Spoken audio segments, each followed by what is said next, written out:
호주에서 긴급 도입하는 요소수가 오늘 오후 김해공항에 도착하고 중국에 묶여있던 일부 물량도 들어옵니다. 관련 업계는 일단 한숨을 돌렸습니다. 민주당 이재명 후보가 대장동 특검을 수용할 수 있다는 뜻을 밝혔습니다. 국민의힘 윤석열 후보는 광주를 찾아 전두환 씨 옹호 발언에 사과했습니다. 코로나19 신규 확진자가 다시 늘고 사망자가 급증하고 있습니다. 방역 지표가 예상보다 빠르게 나빠지면서 방역 당국은 긴장하고 있습니다. 코로나19 4차 유행 속에서도 고용 회복세는 유지된 것으로 나타났습니다. 다만 일용직과 소규모 자영업자의 어려움은 여전합니다. 유명 포크그룹 가수가 사설 구급차를 이용했다는 의혹이 제기됐습니다. 이 가수는 3시간 넘게 걸릴 거리를 사이렌 켜고 달리는 구급차 덕에 2시간도 안 돼 도착했습니다. 충북 음성 메추리 농장에서 겨울철로 접어드는 올해 처음 고병원성 AI가 발생했습니다. 다른 지역 야생조류에서도 잇따라 고병원성 AI 바이러스가 확인돼 가금류 농가들이 바짝 긴장하고 있습니다. 시청자 여러분 안녕하십니까? 11월 11일 굿모닝 YTN 시작합니다. 물류 대란까지 우려됐던 요소수 부족 사태에 조금 숨통이 트이게 됐습니다. 중국에 묶여있던 요소 2,700톤이 우리나라로 출발했습니다. 네, 이후에 계약한 18,700톤에 대해서도 중국 측으로부터 수출 절차를 정상적으로 진행하겠다는 확약을 받았습니다. 홍주혜 기자입니다. 중국산 요소 수급에 비상이 걸리자 우리 정부는 국내 반입을 앞당기기 위해 중국 측과 다양한 경로로 소통했고 첫 결과물이 나왔습니다. 외교부는 우리 기업들이 이미 계약한 18,700톤에 대해 수출 절차를 정상적으로 진행할 것을 중국으로부터 확인받았다고 밝혔습니다. 요소 2만 톤 정도가 대기 상태였는데요. 그 협의가 잘 돼서 이게 아마 조만간 해결이 될 것 같습니다. 그러면은 한 2만 톤 정도면은 상당 부분 이런 어려움을 해소할 수 있을 걸로 생각이 됩니다. 이 가운데 현재 가장 시급한 차량용 요소는 1,300톤. 국내에서 한 달에서 2달 정도 쓸 수 있는 물량입니다. 오는 18일쯤 300톤이 먼저 출항한 뒤 이르면 이달 말에서 다음 달 초에 전체 물량이 국내에 도착할 전망입니다. 이와 별도로 이미 지난 9월 말 계약을 마쳤지만 발이 묶여있던 요소 2,700톤이 중국 청도항을 출발했습니다. 정부는 이와 함께 베트남 업체에서 요소 5,000톤을 확보해 다음 달 국내로 들여오기로 했습니다. 당장 급한 불은 끈 모양새지만 요소를 안정적으로 수급하기 위한 근본적 해결책은 아직 나오지 않은 상황입니다. 때문에 정부는 중국에 대한 수입 의존도를 낮추면서 대체 수입처를 찾는 노력도 계속해 나갈 계획입니다.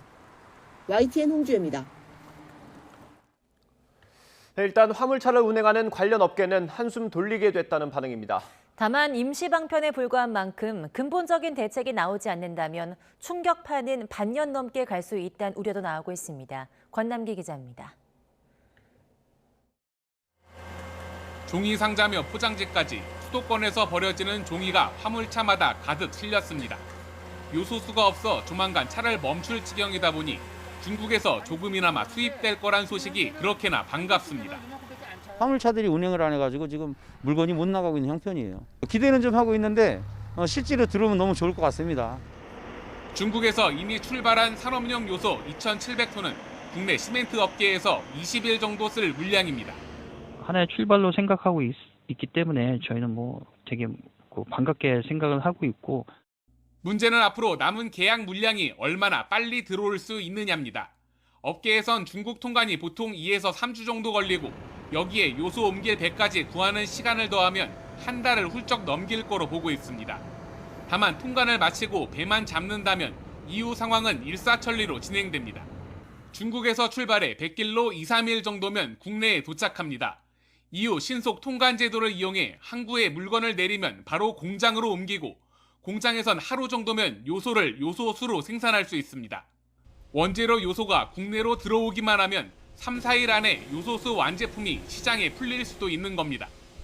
정부는 중국이나 베트남에서 계약한 물량에다 국내에 이미 보유하고 있는 요소수까지 합치면 차량용의 경우 2달 반 정도를 버틸 수 있을 거로 보고 있습니다. 수입 다변화를 해서 지금 외교적으로 접촉하고 있는 나라들이 여러 나라가 있습니다. 하지만 10리터 기준 만원대에서 10만원대로 폭등했다는 요소수 가격이 언제쯤 다시 정상이 될지는 아직 미지수입니다. 안정화되기까지는 시간이 반년 이상 걸릴 것으로 보고 있어요. 수개월 정도는 비용이 평상시 10리터당 10,000원에서 3, 4만 원 이상으로. 아직은 기존 수입과 국내 비축분으로 버티는 수준에다 새로운 수입처 찾기 역시 뚜렷한 성과가 없는 만큼 요소수 대란은 당분간 계속될 거로 보입니다. YTN 권남기입니다. 네, 호주에서 긴급 도입하는 요소수가 오늘 오후 김해공항에 도착할 예정입니다. 공군 수송기가 호주에서 싣고 오는 요소수는 모두 27,000리터 분량입니다. 이와 별도로 군이 재고 형태로 확보하고 있는 요소수 20만여 리터도 오늘 중으로 민간에 보급할 계획입니다. 종합상사기업인 LX 인터내셔널이 중국에서 요소 1,100톤과 베트남 등 아시아 4개 나라에서 요소수 1,254톤을 확보했다고 밝혔습니다. 두 물량 모두 차량용이어서 즉시 활용이 가능하며 요소 1,100톤은 요소수 3,300톤을 만들 수 있는 물량입니다. LX 측은 두 개의 물량 모두 정부가 도입 예정으로 발표한 물량에 포함돼 있다고 설명했습니다.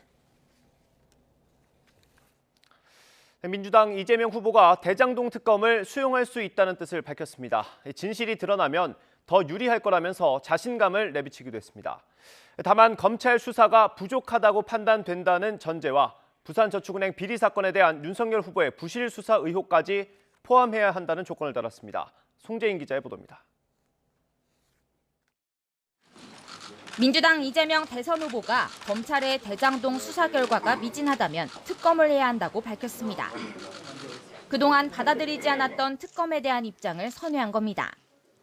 검찰의 수사를 일단은 국가기관이 하는 일이니까 지켜보되 미진한 점이 있거나 또는 의문이 남는다면 저는 그게 특검 형식이든 어떤 형태로든 더 완벽한 철저한 진상규명과 다만 몇 가지 조건을 달았습니다. 먼저 국민의힘 윤석열 후보가 검사 시절 대장동 사업 초기 자금을 빌려준 부산저축은행 비리 사건을 부실 수사했다는 의혹도 특검 대상이 돼야 한다고 말했습니다. 야권 인사들이 연루된 이른바 50억 클럽과 당시 새누리당이 집권 여당이자 성남시의회 다수당으로서 공공개발을 막았던 부분에 대한 수사 역시 내걸었습니다. 다만 윤 후보의 대장동 고발사주 의혹 동시 특검 제안은 특검을 핑계로 수사를 피하려는 의도라며 단호히 거부했습니다. 수사권 쇼핑을 위한 꼼수다 이렇게 보는 거예요. 아니 검찰이 지금 본부장 비리는 사실 드러난 게 많지 않습니까? 저에 대해서는 여러분이 한번 직접 한번 얘기를 해보세요. 제가 무슨 문제가 있습니까? 국민의힘은 후보 선출 이후 컨벤션 효과를 누리는 반면 이 후보는 지지율이 정체하는 상황에서 특검으로 승부수를 띄운 것으로 분석됩니다.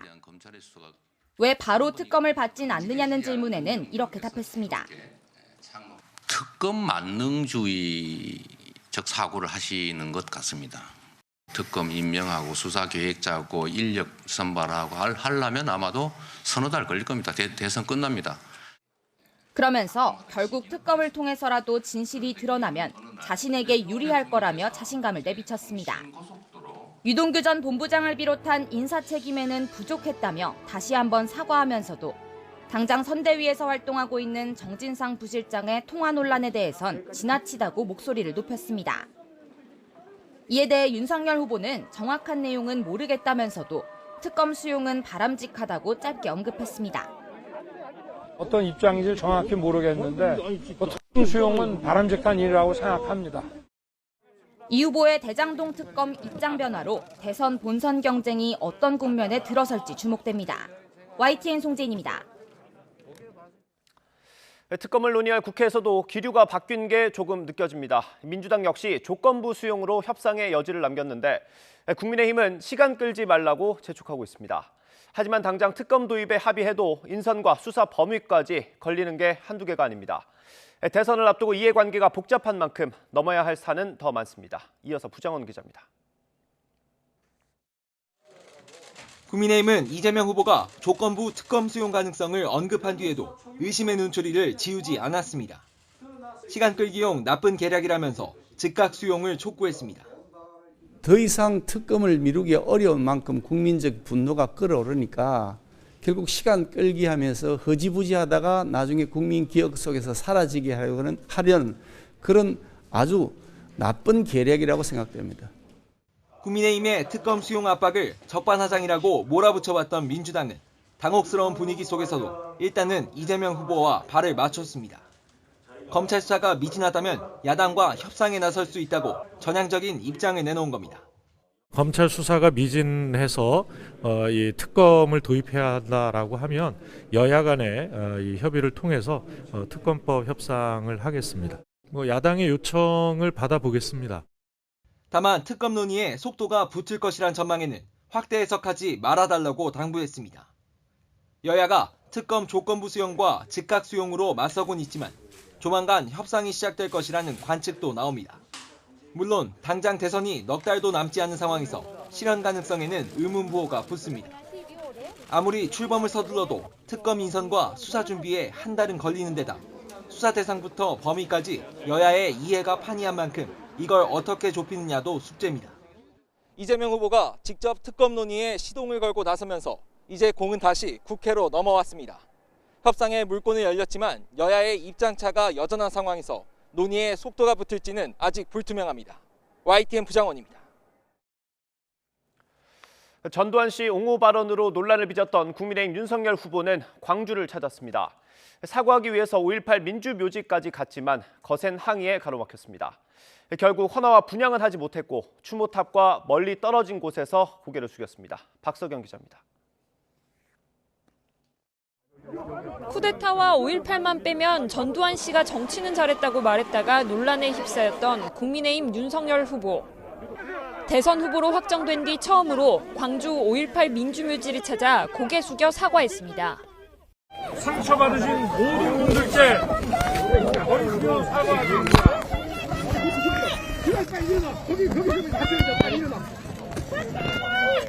대한민국의 민주주의를 위해 피와 눈물로 희생하는 것을 똑똑히 기억하고 있습니다.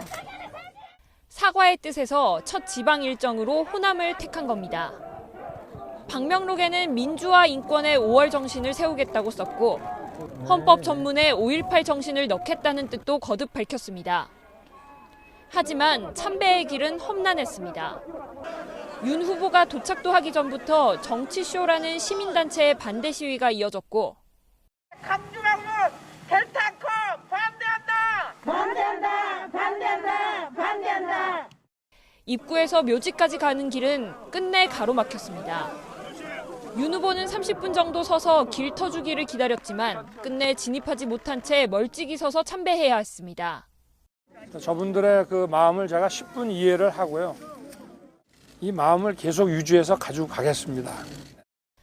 윤 후보는 자신은 쇼하지 않는다면서 발언에 대한 후회 대신 질책을 받고 책임도 지겠다고 강조했지만 민주당에선 반대를 무릅쓰고 사과를 강제 집행했다고 비판했습니다. 민주묘지에 진입조차 못하면서 국민의힘 윤석열 후보는 전두환 발언으로 분노한 호남 민심을 체감해야 했습니다. 비록 사과는 했지만 돌아선 호남 민심을 다시 잡기까지는 시간이 걸릴 것으로 보입니다. YTN 박서경입니다. 여야가 오늘 본회의를 열고 국민의힘 곽상도 의원의 사직안을 처리합니다. 앞서 곽 의원은 지난달 아들이 화천대유에서 받은 50억 원이 논란이 되면서 국회의원직 사퇴 의사를 밝혔습니다.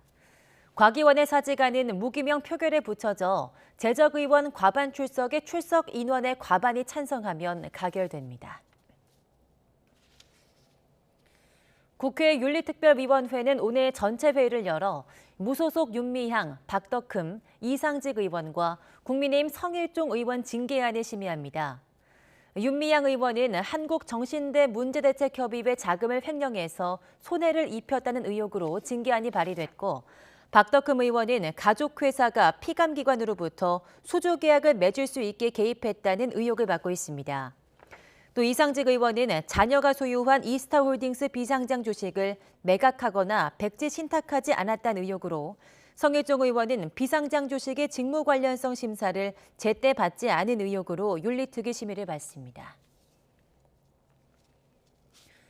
네, 고발 사주 의혹을 수사하는 고위공직자범죄수사처가 손준성 검사를 8일 만에 다시 불러 조사했습니다. 이 사건 제보자 조성은 씨는 의혹에 연루된 당사자가 거짓말로 일관하고 있다며 맹비난했습니다. 김경수 기자가 보도합니다.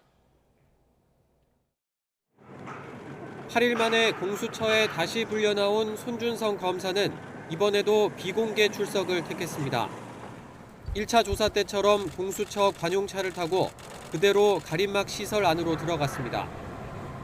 손 검사는 지난해 4월 대검찰청 수사정보정책관 근무 당시 여권 인사에 대한 고발장 작성을 지시하고 이를 국민의힘 김웅 의원에게 보내 당에 전달되도록 했다는 의혹을 받고 있습니다. 공수처는 텔레그램 메시지에 남은 손준성 보냄이란 꼬리표를 근거로 손 검사를 고발장 최초 전송자로 의심하고 있습니다. 첫 조사도 이 꼬리표가 붙은 경위에 집중됐지만 손 검사는 대부분 기억이 나지 않는다며 혐의를 부인한 것으로 알려졌습니다. 특히 누군가 보내온 걸 반송해도 손준성 보냄 꼬리표가 생길 수 있다고 반박했습니다. 2차 조사 역시 고발장 작성자와 전달 경위를 밝히는 게 우선으로 첫 조사 이후 공수처가 새로운 물증을 확보했는지가 무엇보다 관심입니다. 지난 3일 김웅 의원 소환 조사와 수일째 이어온 대검찰청 감찰부 등 압수수색에서 손 검사 측 주장을 깨트릴 유의미한 단서를 확보했을 가능성도 있기 때문입니다. 손 검사에 대한 구속영장 재청구나 윤석열 국민의힘 대선 후보 등 당시 검찰 윗선에 대한 수사 확대 여부도 2차 조사가 분수령이 될 가능성이 큽니다. 같은 날 별도의 고소사건 조사를 받기 위해 경찰에 나온 사건 제보자 조성은 씨는 당사자들이 거짓말로 일관하고 있다고 작심 비판하기도 했습니다. 자범들이나 하는 저런 행위들을 애써 이제 그들의 직책 때문에 포장해 주실 필요가 없다고 생각하고요. 김웅 의원은 모든 순간을 거짓말을 하고 있습니다. 고발 사주 의혹이 우선 수사 대상이긴 하지만 공수처가 최근 윤 후보를 추가 입건한 판사 사찰 의혹에 대해서도 손 검사를 상대로 조사를 벌였을 가능성도 제기됩니다. 손 검사는 수사정보정책관 시절 해당 문건 작성과 배포에도 관여한 인물로 공수처는 앞서 손 검사 영장 청구서에도 이 같은 내용을 적시한 것으로 알려졌습니다. 공수처는 손 검사 진술 내용을 분석한 뒤 추가 소환 여부나 신병 처리 방향부터 결론을 낼 방침입니다. YTN 김경수입니다. 네, 어제 0시부터 밤 9시까지 코로나19 신규 확진자는 2,140명입니다. 17개 시도 가운데 부산을 제외한 16개 시도의 확진자 합계로 그제 같은 시간보다 76명 많습니다. 수도권이 1,756명, 수도권 내 지역이 384명입니다. 오늘 0시 기준으로 발표될 신규 확진자는 2,500명 안팎을 기록할 것으로 보입니다. 네, 코로나19 신규 확진자는 하루 새 2,400명대까지 늘었고 위중증 환자는 460명으로 역대 최다를 기록했습니다. 단계적 일상 회복과 함께 방역 지표가 예상보다 빠르게 나빠지면서 방역 당국은 긴장감을 감추지 못하고 있습니다. 보도에 이동우 기자입니다. 코로나19 신규 환자는 2,425명. 휴일 영향이 사라지자 전날보다 700명 넘게 늘면서 사흘 만에 다시 2,000명대로 올라섰습니다. 지난주부터 시작된 단계적 일상 회복과 헬로윈데이 등의 영향이 반영되기 시작한 것으로 보입니다. 이런 가운데 코로나19 방역의 가장 중요한 지표인 위중증 환자가 하루 만에 35명 늘면서 460명으로 코로나 사태 이후 최다를 기록했습니다. 위중증 환자는 증세가 심각해 인공호흡기나 에크모 등 중환자 치료 장비로 격리 치료 중인 환자를 말합니다. 이는 지금 현재 치명률이나 중증화율이 올라가고 있기보다는 전체 확진자 규모가 증가하고 있어서 이에 따라서 위중증 환자도 함께 증가하고 있는 것으로 분석되고 있습니다. 전문가들은 바이러스가 활동하기 좋은 겨울철로 접어든 데다 백신 접종의 효과가 떨어지기 시작한 60대 이상 고령층의 감염 비율이 늘어났기 때문으로 보고 있습니다. 실제로 위중증 환자 460명 가운데 대부분인 82% 이상은 60세 이상 고령층입니다. 위중증 환자가 지금처럼 증가한다면 정부가 제시한 500명 선을 조만간 넘을 수 있다는 우려도 나옵니다. 아직까지 의료 대응 여력은 남아 있습니다만은 연말을 맞아 모임이 더 활발해지고 계절적 요인까지 더해진다면 지난해 말과 같은 위기 상황이 재현될 가능성도 배제할 수 없습니다. 중환자 치료 병상을 안정적으로 유지하는 것이 관건인데 서울과 인천 등 수도권은 이미 비상계획 발동 기준인 병상 가동률 75%에 근접했습니다. 정부는 상황이 위급할 경우에는 일상 회복을 잠시 중단하는 비상계획을 발동할 예정입니다. 또 지난주 추가 병상 확보를 위해 행정명령을 내린 데 이어 에크모 33대와 인공호흡기 60대 등 중환자 치료 장비 확충에도 힘쓰고 있습니다. YTN 이동우입니다. 윤해 부총리 겸 교육부 장관은 그제 기준 수능 응시자 중 병상 배정이 필요한 확진자는 66명이고 수능 이후까지 자가격리가 유지돼 별도 시험장 배정이 예정된 수험생은 12명이라고 밝혔습니다. 교육부는 현재 확진 수험생을 위해서 전국 병원과 생활치료센터 31곳에 병상 383개를 확보한 상태입니다. 특히 확산세가 심각한 수도권 지역에 병상 219개를 확보했습니다. 또 자가격리 수험생을 위해서 112곳의 별도 시험장 620실을 확보해 총 3,099명이 응시가 가능합니다. 화이자가 미국 식품의약국에 백신 부스터샷 대상을 모든 성인으로 확대해달라고 신청했습니다. 화이자는 백신 추가 접종의 효력이 1년 동안 유지될 거라고 예측했습니다. 김선희 기자가 보도합니다. 지난달 화이자와 독일의 바이오엔테크는 부스터샷에 대한 3상 시험 결과를 발표했습니다.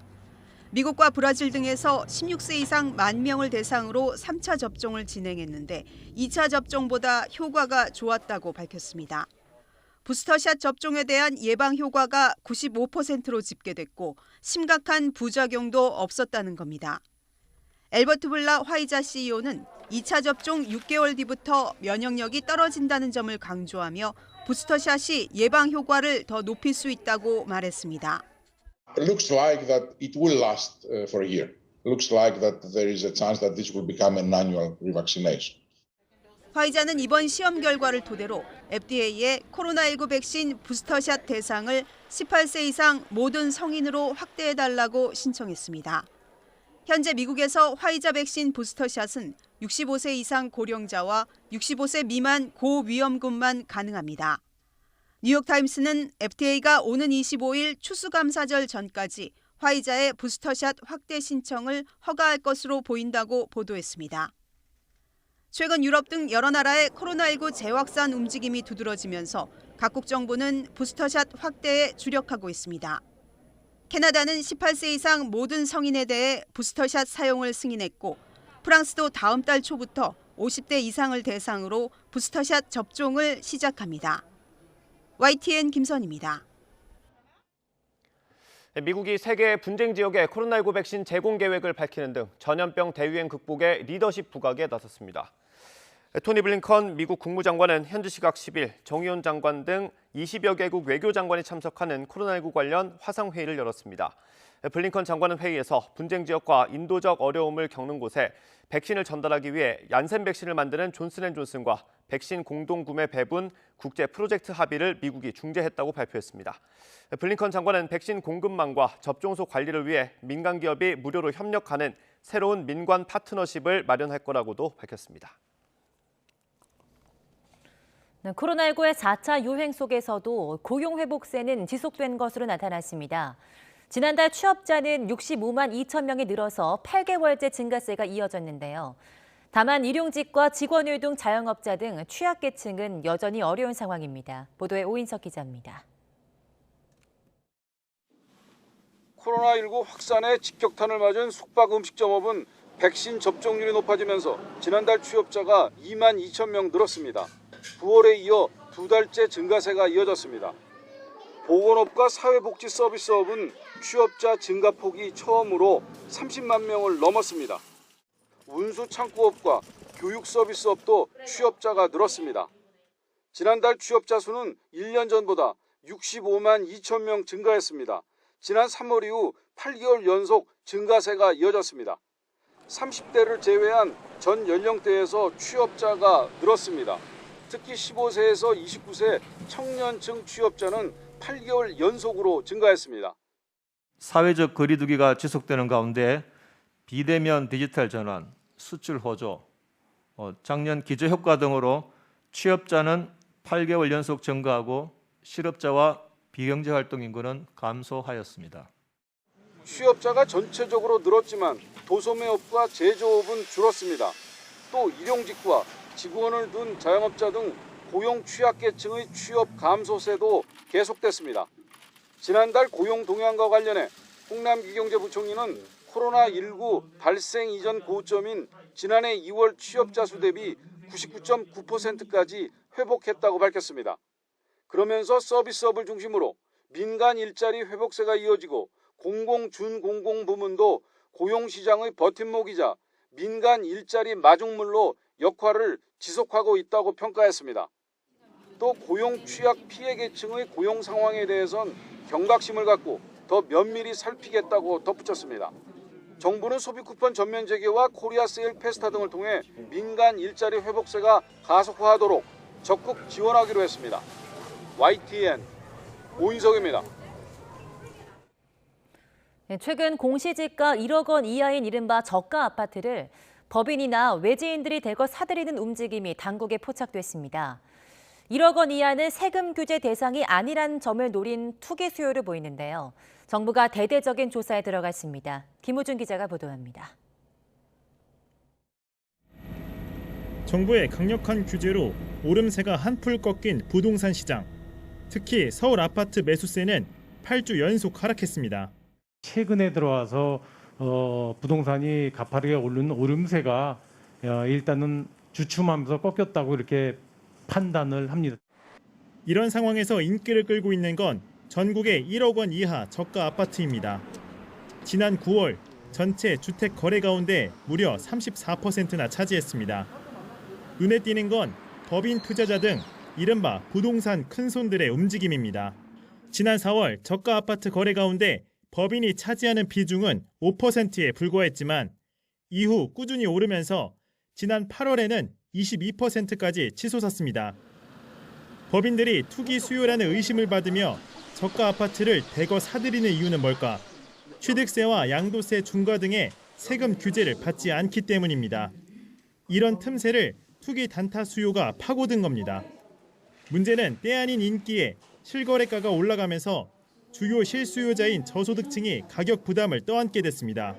투기 수요자들이 1억 이하의 주택을 매입하게 되면 결국에 피해자는 1억 이하에 사는 임차인들입니다.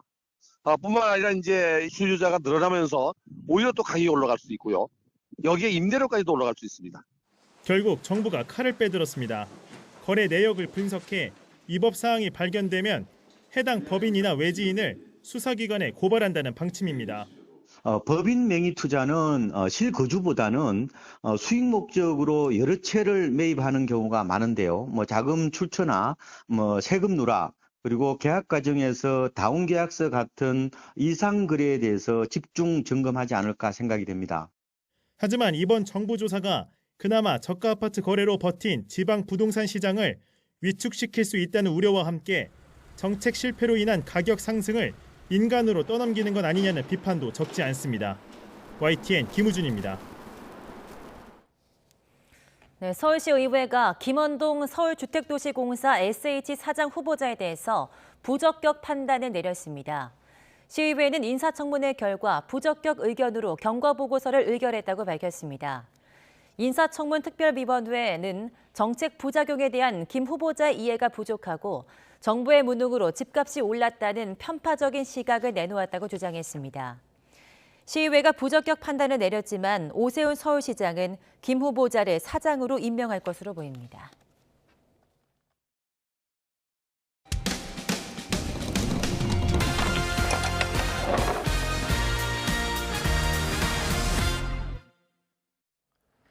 유명 포크그룹 가수가 사설 구급차를 택시처럼 이용했다는 의혹이 제기됐습니다. 3시간 넘게 걸릴 거리를 사이렌 켜고 달리는 구급차 덕에 2시간도 안 돼 도착했습니다. 이 가수 측은 몸이 안 좋아서 구급차를 불렀다가 다시 괜찮아지면서 공연장으로 간 거라고 해명했습니다. 신준명 기자의 보도입니다. 북한 강변의 한 야외 공연장입니다. 지난달 30일 이곳에서 남양주시가 콘서트를 열었는데 공연 당시 사진을 살펴보면 충청북도에서 온 사설 구급차 한 대가 공연장 바로 앞에 주차돼 있습니다. 충북 소재 사설 구급차가 왜 경기 남양주까지 와 있던 걸까?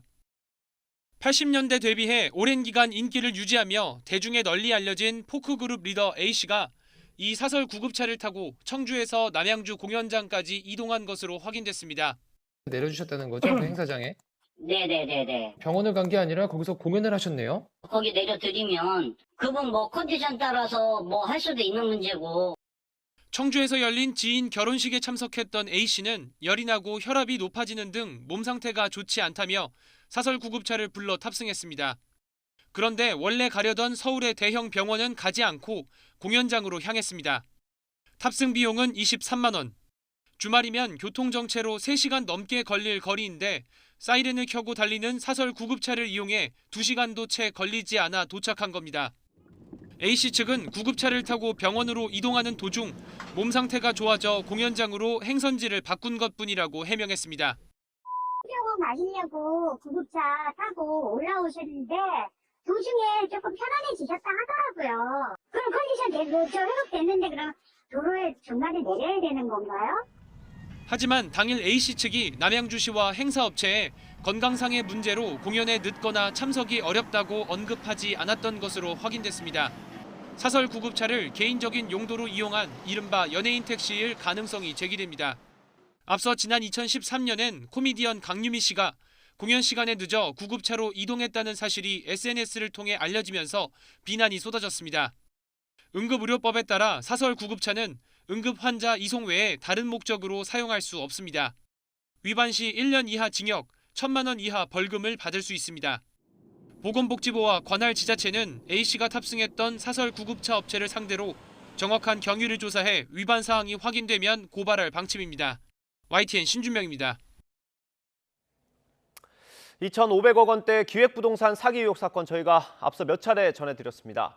유명 가수를 포함해 피해자만 3,000명이 넘는데 경제지에 칼럼을 연재하고 재테크 책까지 쓴 전문가도 속아 넘어갔습니다.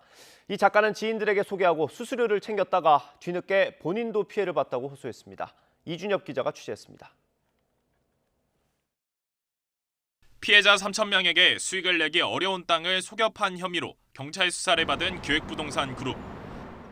해당 업체는 박모 씨가 직원으로 일한 경험을 바탕으로 재테크 서적을 3권 쓰는 등 승승장구했다고 직원들에게 대대적으로 홍보했습니다. 일하면서 돈도 많이 벌고 책도 냈다고 들었어요. 일하기 전에 S 대기업 다녔는데 얼마나 똑똑한 사람이냐며. 하지만 박 씨 본인은 YTN 취재진에 전혀 다른 이야기를 털어놓았습니다. 지분 투자라면 비교적 적은 돈으로도 역세권 토지를 살 수 있다는 수법에 혹해 업체에서 파는 땅을 사고 주변 사람들에게도 소개한 뒤 중개 수수료를 받긴 했지만 프리랜서 계약조차 맺은 적 없다는 겁니다. 괜찮아 보여서 그냥 샀는데 제가 사면서 일부 약간 포기를 했죠.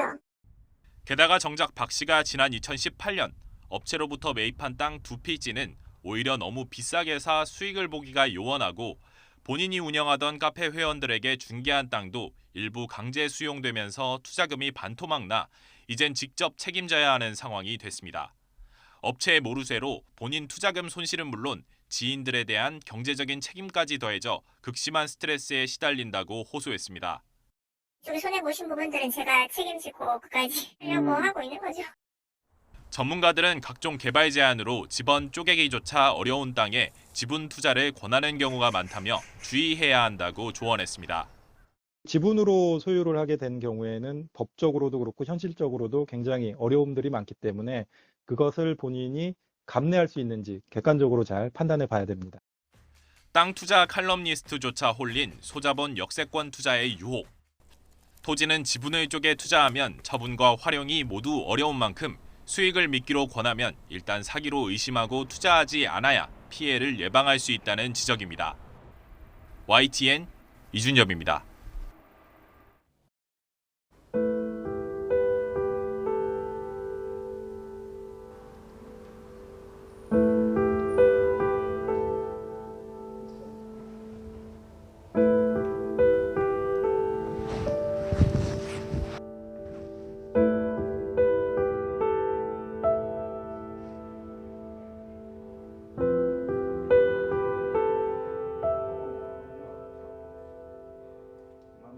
Il cimitero dei Rotoli è un cimitero che è nato 200 anni fa e che piano piano si è ingrandito, ma negli ultimi 30 o 40 anni si è fermato, non è più cresciuto. Tutto ciò che cosa ha comportato? Ha comportato una saturazione.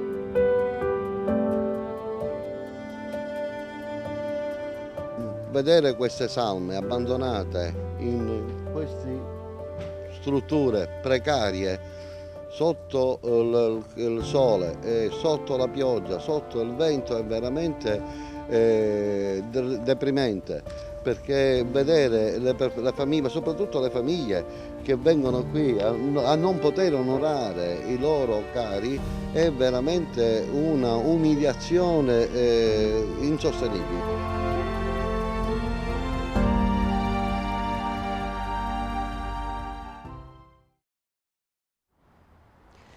오늘도 때이른 추위가 이어지며 아침 공기가 무척 차갑습니다.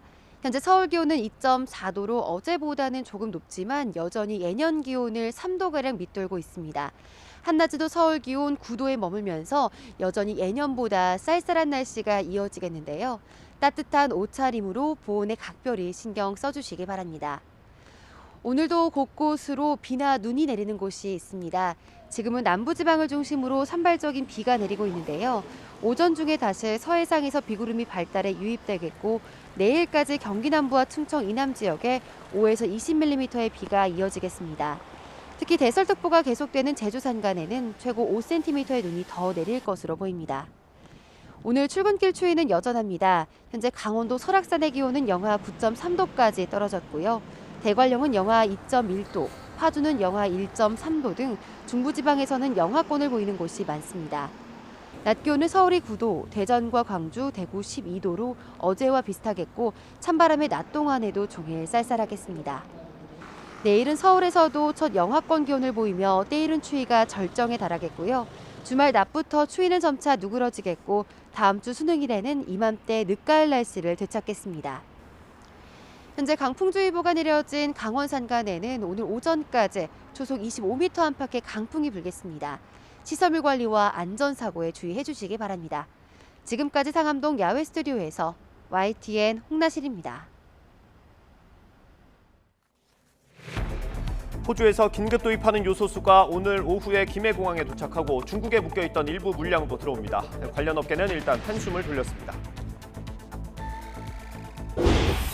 민주당 이재명 후보가 대장동 특검을 수용할 수 있다는 뜻을 밝혔습니다. 국민의힘 윤석열 후보는 광주를 찾아 전두환 씨 옹호 발언에 사과했습니다. 코로나19 신규 확진자가 다시 늘고 사망자가 급증하고 있습니다. 방역 지표가 예상보다 빠르게 나빠지면서 방역 당국은 긴장하고 있습니다. 은행의 대출 조이기로 지난달 가계대출 증가폭이 5개월 만에 가장 적었습니다. 반면 기업 대출은 10월 기준으로 역대 최대 증가폭을 기록했습니다. 배달의 플랫폼이 배달 지연이나 고객 불만을 업주의 몫으로 돌리고 있습니다. 이에 항의하는 업주들이 공정위에 해당 약관에 대한 불공정 심사를 청구하기로 했습니다. 월드컵 본선 10회 연속 진출을 노리는 축구대표팀이 오늘 저녁 아랍에미리트를 상대로 최종 예선 5차전을 치릅니다.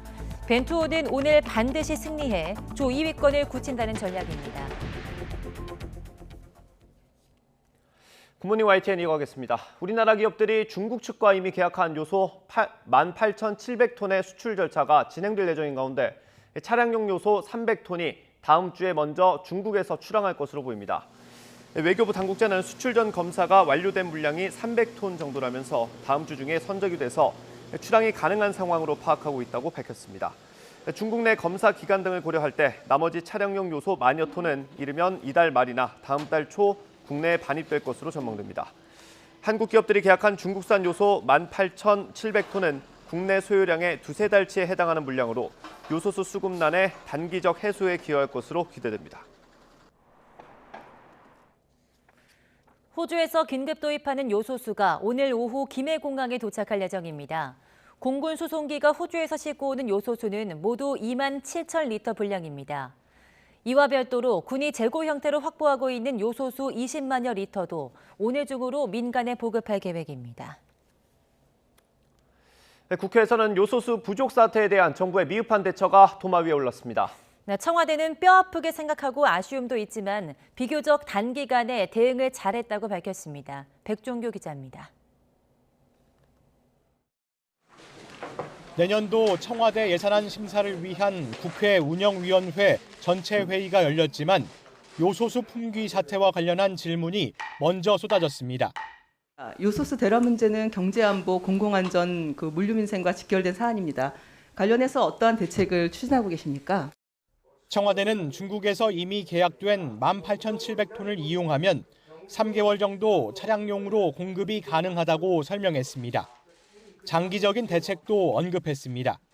그런 라인들을 또 다시 살리는 거, 그거와 더불어서 제2 요소수와 같은 제2, 제3의 다른 것들도 같이 좀 보고 그 대책을 내놓을 겁니다. 야당 의원들은 요소수 부족 사태가 미리 예견됐음에도 정부의 대처가 뒤늦었다며 비판의 목소리를 높였습니다. 정부가 너무 무관심했고 무책임하고, 왜냐하면 하우가 없습니다. 하우. 어떤 방법으로 어떻게 할 것인가가 국민들에게 보여준 게 없고 국민들에서 불안해하고 있는 거 아니겠습니까? 유 실장은 뼈아픈 부분이지만 그래도 굉장히 빨리 대응을 잘해왔다는 점을 강조했습니다. 좀 더 일찍 우리가 이런 것을 예견을 하고 준비를 해왔더라 하면 아쉬움은 있습니다. 비싼 수업료 냈다 생각하겠습니다. 예. 국민의힘은 문재인 대통령의 딸 다혜 씨의 청와대 관저 거주와 관련해서도 날을 세웠습니다. 또 법 위반이 없다는 청와대의 해명을 놓고 공감 능력이 떨어진다고 비판을 이어갔습니다. 심지어는 이제 아빠 찬스다 이러한 좀 비난까지 있기 때문에 좀 그러한 부분에 있어서는 좀 국민들의 소리를 정확히 대통령께 전달해 주시면 좋겠다 그렇게 생각합니다. 하지만 유 실장은 대통령과 그 가족 역시 사적인 영역을 보호받아야 한다고 반박했습니다. 그다음 말씀하신 대로 지금 거기 살고 있다는 걸 전제하고 말씀하시는데 그것도 제가 확인을 해드릴 수 없다라고 말씀드렸고요. 문 대통령은 오는 21일 100분 동안 생중계로 진행되는 국민과의 대화를 앞두고 있는데 여기에서도 요소수 사태와 가족 관련 논란은 이어질 것으로 보입니다. 문 대통령이 국민과의 대화에 나서는 것은 지난 2019년 11월 이후 2년 만입니다.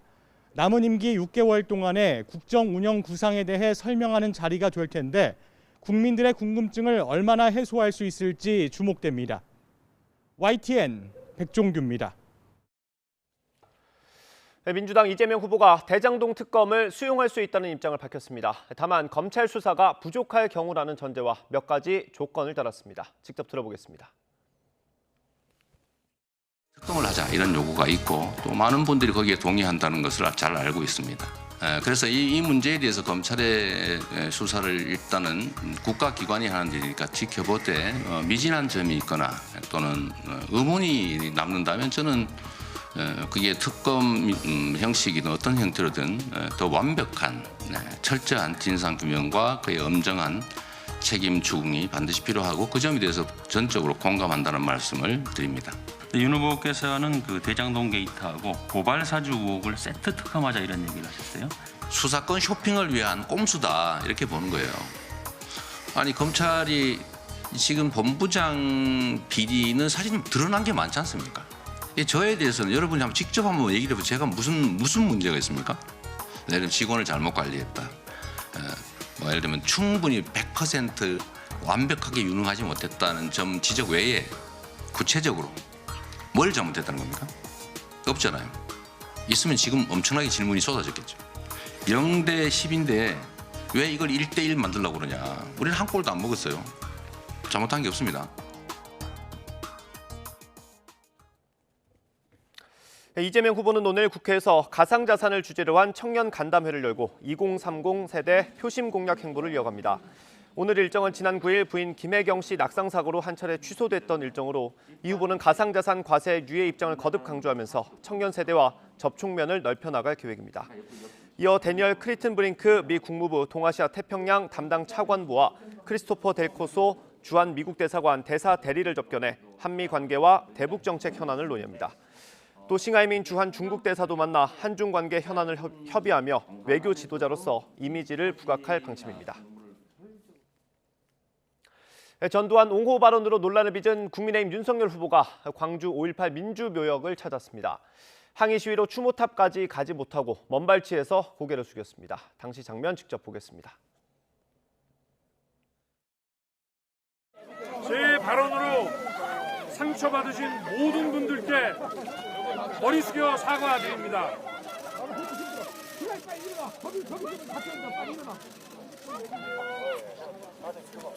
저는 40여 년 전 5월에 광주 시민들이 대한민국의 민주주의를 위해 피와 눈물로 희생한 것을 똑똑히 기억하고 있습니다. 이 시대를 사는 우리 모두는 5월 광주의 아들이고 딸입니다. 제가 대통령이 되면 슬프고 쓰라린 역사를 넘어 꿈과 희망이 넘치는 역동적인 광주와 호남을 만들겠습니다. 여러분께서 염원하시는 국민 통합을 반드시 이뤄내고 여러분께서 쟁취하신 민주주의를 계승 발전시키겠습니다. 호남 방문 이틀째인 윤석열 후보는 오늘 전남 목포에 있는 김대중 노벨평화상 기념관을 방문합니다.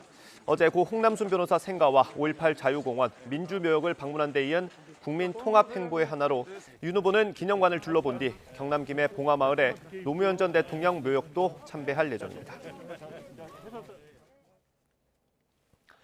방역지원금 지급을 공식적으로 밝힌 민주당은 마스크 같은 방역용품을 사는 데 드는 돈을 지원하겠다는 거라고 강조했습니다.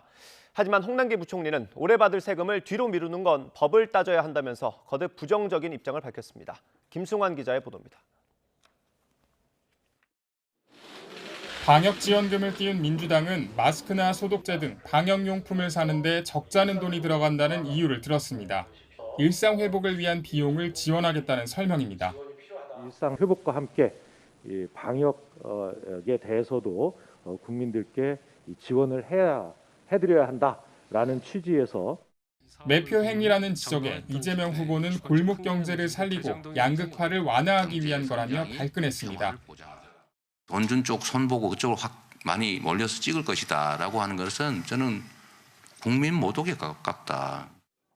민주당은 재원 마련을 위해 올해 걷어야 하는 세금 7조에서 8조 원가량을 내년으로 돌리는 방안을 검토 중인데 지방세 규모를 더하면 13조 원 정도를 방역지원금에 쓸 수 있을 것으로 보고 있습니다. 소득세 같은 경우를 중간 납부가 11월인데 이거를 내년으로 넘기는 것이 너무나 타당하고 국민의힘은 여당이 비판 여론에 지원금 이름을 슬쩍 바꾸고 세금 밑장 빼기를 한다며 맹비난했습니다. 눈 가리고 아웅입니다. 결국 선거용 현금 살포라는 건 동일합니다. 국회 예산결산특별위원회에 출석한 홍남기 부총리는 초과 세수가 10조 원 정도 예상되지만 세금 유예가 마음대로 되는 건 아니라며 다시 한번 선을 그었고 요건에 맞는 것들은 납부 유예를 해줄 수 있고요. 그 요건에 맞지 않는 거는 정부 행정부가 자의적으로 이렇게 납부 유예를 해주는 거는 국세징수법에 저촉이 돼서 윤석열 후보의 손실보상 50조 원에 대해서도 재원 뒷받침이 가능한지 짚어보고 그런 얘기가 나와야 한다고 지적했습니다. 방역지원금이든 손실보상금 공약이든 재원 마련 방식에 의문이 풀리지 않은 건 분명합니다. 선거철을 맞아 여야의 돈풀기 경쟁이 얼마나 국민의 마음에 와닿을 수 있을진 미지수입니다. YTN 김승환입니다. 네, 어제 0시부터 밤 9시까지 코로나19 신규 확진자는 2,140명입니다. 17개 시도 가운데 부산을 제외한 16개 시도의 확진자 합계로 그제 같은 시간보다 76명 많습니다. 수도권이 1,756명, 수도권 외 지역이 384명입니다. 오늘 0시 기준으로 발표된 신규 확진자는 2,500명 안팎을 기록할 것으로 보입니다. 대학 수학 능력 시험이 일주일 앞으로 다가온 가운데 수험생 가운데 66명이 확진되고 12명이 자가격리 상태인 것으로 나타났습니다. 이들은 병원 침상이나 별도의 시험장에서 수능을 치르게 되는데요. 교육당국은 확진자 급증에 대비해서 병상과 별도 시험장 등 철저히 준비하고 있습니다. 신현준 기자입니다. 올해도 코로나19 여파로 수능 수험생은 모두 마스크를 착용해야 합니다. 일반 시험장은 일반 마스크 착용이 가능하지만 KF80 이상이 권고되고 별도 시험장의 자가격리 수험생은 반드시 KF94 이상의 마스크를 껴야 합니다. 지난해와 달리 칸막이는 점심시간에만 설치합니다. 2교시가 끝난 뒤 수험생이 직접 설치하고 식사 뒤에는 칸막이를 접어 반납합니다. 방역을 위해 식수가 제공되지 않아 각자 마실 물이나 음료수를 지참하는 게 좋습니다. 올해 수능 응시자 50만여 명 가운데 현재 확진자는 66명, 수능 때까지 자가격리가 필요한 수험생은 12명으로 나타났습니다. 대부분 백신 접종을 완료했는데도 적잖은 확진자가 나온 겁니다. 교육부는 우선 확진자를 위해 전국 병원과 생활치료센터 31곳에 병상 383개를 확보했습니다. 자가격리 수험생은 620개 별도 시험장에서 최대 3,099명까지 응시가 가능합니다. 문제는 단계적 일상 회복과 함께 수험생 확진자나 격리자가 더 늘어날 가능성이 있다는 점입니다. 확진자, 자가격리 수험생의 증가 등 만약의 모든 상황을 대비하고자 질병청, 교육청과 실시간 상황을 공유하면서 추가적인 병상과 시험장 확보를 더 준비하도록 하겠습니다. 또 수능 이후 전국 학교의 전면 등교를 앞두고 소아청소년의 백신 접종률을 높일 방안도 모색하기로 했습니다. 아직 1차 접종률이 24.7%로 낮은 상황인 소아청소년 백신 접종에 대해서는 우리 학생과 학부모님께 충분한 정보를 제공하도록 질병청에 각별한 협조를 요청드리고 교육부는 수능 시험이 코로나19 확산의 변곡점이 될 수 있는 만큼 학원과 스터디 카페 등 다중이용시설에 대한 수능 특별 방역 점검을 강화하기로 했습니다. YTN 신현주입니다. 네, 미국 정부의 도움을 받아 코로나19 백신을 개발한 모더나가 정부 소속 과학자들은 뺀 채 자사 과학자 이름으로만 특허를 신청해서 연방정부와 갈등을 빚고 있습니다. 외신들은 이 분쟁이 어떻게 해결되느냐에 따라서 중장기적으로 백신 공급에도 큰 영향을 미칠 것으로 보고 있습니다. 보도에 김영근 기자입니다. 모더나 코로나19 백신은 모더나와 미국 국립보건원 NIH가 협력해 만들었습니다. 백신 설계에 국립보건원 산하 백신연구센터 소속 과학자 3명이 참여했습니다. 11조 원이 넘는 세금도 지원됐습니다. 이 때문에 미 정부는 이 백신을 국립보건원의 약칭을 붙여 NIH 모더나 백신으로 불렀습니다. 하지만 모더나는 최근 미국 특허청에 특허를 신청하면서 자사 소속 과학자들 이름만 올렸습니다. 국립보건원 소속 과학자들은 백신 개발에 핵심적인 역할을 하지 않았다는 겁니다. 미국 정부는 모더나의 단독 특허 출원에 큰 충격을 받은 것으로 전해졌습니다. 이번 일을 모더나의 배신으로까지 보고 있습니다. 미 정부는 이전부터도 모더나에 불만이 많았습니다. 현재 모더나가 체결한 백신 공급 계약은 내년 말까지 우리 돈으로 41조 원이 넘는 규모. 하지만 이처럼 막대한 수익을 챙기고도 가난한 나라에 백신을 충분히 공급하지 않고 있다는 겁니다. 게다가 이번엔 특허권까지 독점하려 하고 있다며 펄쩍 뛰고 있습니다. 미 정부로서는 정부 소속 과학자의 이름이 특허에 포함돼야 앞으로 모더나 백신의 제조 공급에 더 큰 영향력을 행사할 수 있습니다. 모더나의 허가를 받지 않고도 백신 기술을 다른 국가에서 사용할 수 있도록 허가할 수도 있습니다. 이 경우 모더나 백신 공급이 지금보다 더 크게 늘어날 수도 있습니다. 현재 모더나를 비롯한 백신 제조사들은 이 같은 백신 지식재산권 면제에 반대하고 있습니다. 외신들은 양측이 타협점을 찾지 못한다면 바이든 행정부가 이 문제를 법원으로 끌고 갈 수도 있다고 전망했습니다. YTN 김영근입니다. 금융당국과 은행의 대출 조율기로 지난달 가계대출 증가폭이 5개월 만에 가장 작았던 걸로 나타났습니다. 반면 기업 대출은 10월 기준으로 역대 최대 증가폭을 기록했습니다. 기업들이 일상 회복을 통한 경기 회복을 기대하면서 투자에 나선 걸로 풀이됩니다. 강희경 기자의 보도입니다. 29살 김진호 씨는 전세자금 대출 2억 원과 신용대출 5천만 원으로 최근 전셋집을 마련했습니다.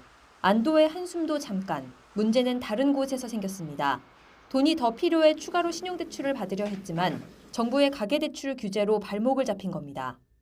원래는 이제 추가적으로 신용대출을 더 받고 싶은데 지금 아무래도 대출 규제가 계속 강해지다 보니까 받을 수가 없는 상황입니다. 이자를 상환할 능력이 충분히 있음에도 불구하고 이처럼 강화된 규제 속에 지난달 은행 가계대출 증가 규모가 전달보다 줄어든 것으로 나타났습니다. 한 달 사이 5조 2천억 원 늘어난 건데 9월 증가액인 6조 4천억 원보다 크게 줄었고 지난 5월 이후로는 5개월 만에 최소 규모입니다. 특히 주택담보대출 증가액이 줄어든 건 중도금과 잔금 등 집단대출이 일시적으로 감소한 영향이 컸던 것으로 파악됐습니다.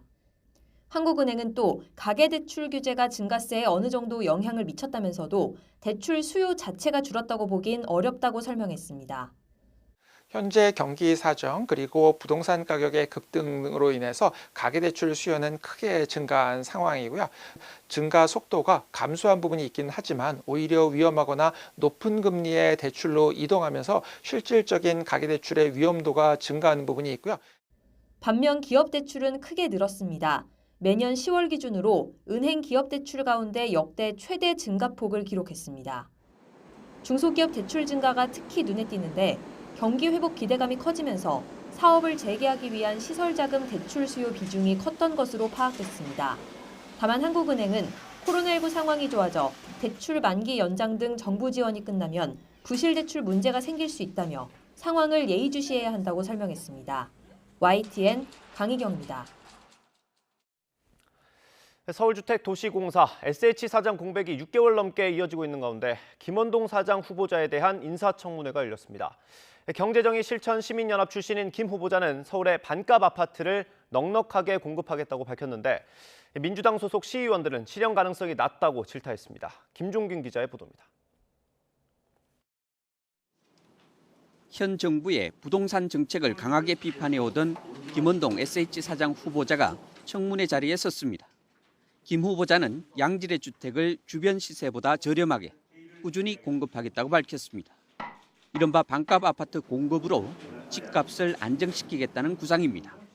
토지는 공공이 보유하고 건물을 분양하는 방식, 일명 반값 아파트라는 방식으로 넉넉한 양의 주택이 공급되도록 최선을 다하고 재개발 재건축 활성화와 10년치 SH 분양원가 공개, 공공주택 정보 공개에도 의지를 드러냈습니다.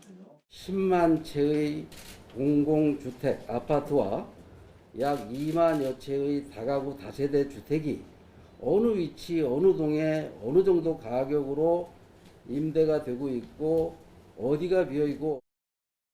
하지만 본 청문회에서 민주당 시의원들은 김 후보자가 제시한 정책의 실현 가능성이 낮다고 비판했습니다. 빈 땅이 어디 있어요? 혁신파크도 있고 용산 정비창도 있고.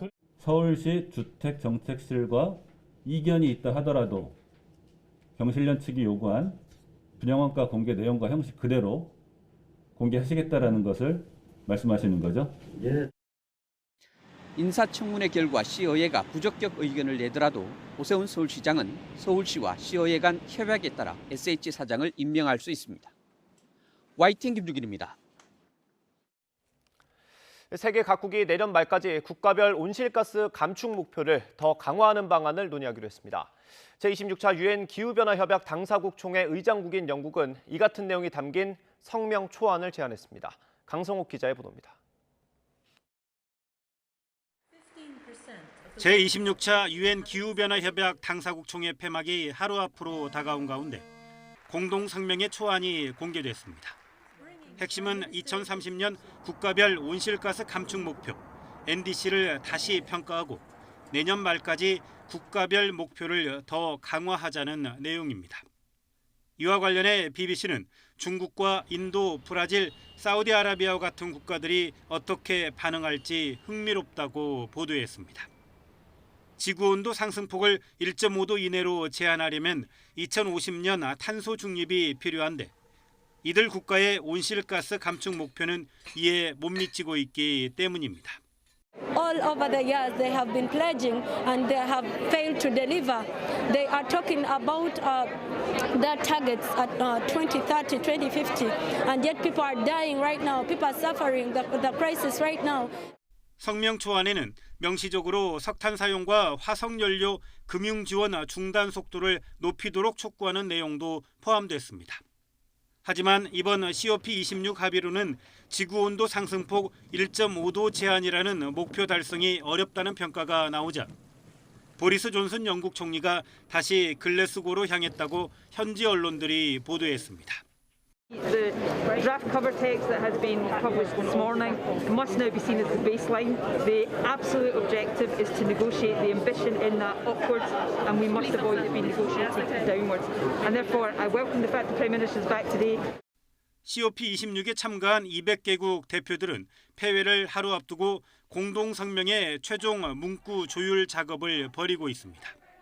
지구온난화 억제를 위해 더욱 강화된 목표가 합의될 수 있을지 전 세계가 지켜보고 있습니다. YTN 강성욱입니다. 유엔 기후변화협약 당사국 총회 공동성명과 별도로 미국과 중국이 기후변화 대응을 강화하기 위한 공동선언을 발표했습니다. 셰전화 중국 기후특사는 COP26에서 기자회견을 열고 미중 양측의 공동 노력으로 공동선언 합의에 도달했다면서 선언문에는 양자 협력과 다자간 절차를 강화하기 위한 구체적인 방안이 담겼다고 소개했습니다. 이어 중국은 온실가스 감축 목표를 높일 것이고 메탄과 관련한 계획도 세울 것이라고 말했습니다.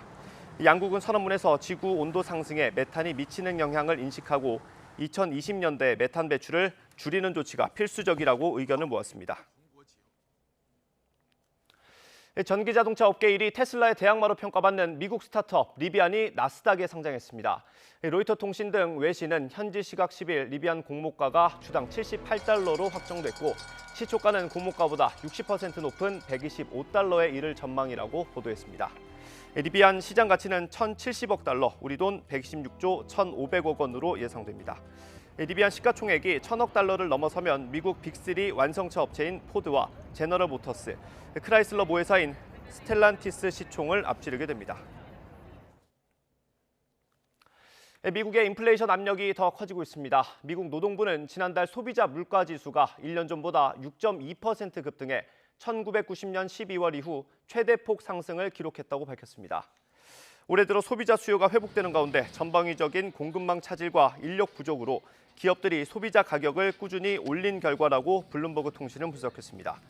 예상을 뛰어넘는 소비자 물가 급등세로 인플레이션은 일시적이라는 입장을 보이고 있는 정책 당국의 고민을 깊게 할 것으로 보입니다.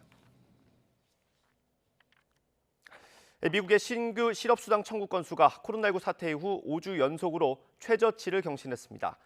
미국 노동부는 지난주 신규 실업수당 청구 건수가 26만 7천 건으로 전주보다 4천 건 감소했다고 밝혔습니다. 실업수당 청구 건수 감소세는 델타 변이 확산세가 진정된 이후 미국의 고용시장이 다시 회복 속도를 올리고 있다는 신호로 풀이됩니다. 배달앱으로 음식 시킬 때 주문 가능한 가게 찾기 어려웠던 경험들이 있으시죠? 하지만 배달원이 부족하다는 이유로 배달앱 플랫폼에서 주문을 막는 일이 잦다고 하는데요.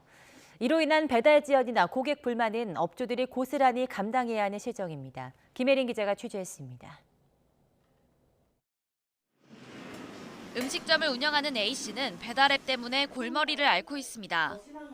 멀쩡히 영업 중인 가게가 플랫폼 소속 배달원이 부족하다는 이유로 툭하면 문 닫힌 가게로 뜨기 때문입니다. 갑자기 1kg, 2kg 배달이 되거나 그 거리 제한에 따라서 그게 바뀌기 때문에 예측을 아예 할 수가 없는 상황이 나와버려서 재료를 준비를 많이 해놓고 장사를 하려 해도 그 재료를 다 버려야 되니까 30분, 40분, 50분씩 음식이 여기 나와서 기다리고 있고. 배달원이 있어도 문제는 이어집니다. 배달원 지정이 늦어져 음식이 늦게 가도 배달원이 배달 실수를 해도 고객의 불만은 오롯이 업주에게 쏟아집니다. 전문적인 기사분들이 아니고 일반인들이 다 투입이 되다 보니까 실수가 너무 많아지고 사실 그로 인해 손님들의 컴플레인은 저희가 어떻게 못하잖아요. 상담 통화로 인해서 30분, 1시간씩 시간을 뺏기는 경우도 많아요.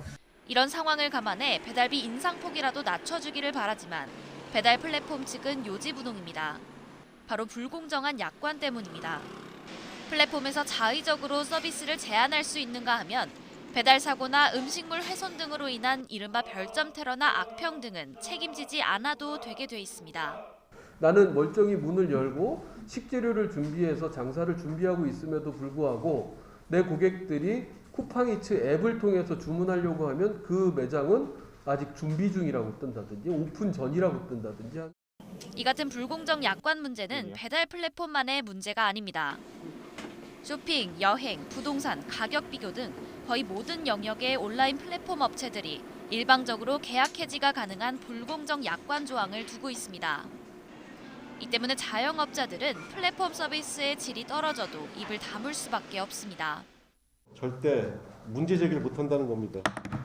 문제 제기를 하고 눈밖에 나는 순간 언제 계약 해지가 될지 모르는 상황이기 때문에 불공정 약관 논란이 제기된 온라인 플랫폼 업체들은 모두 9곳.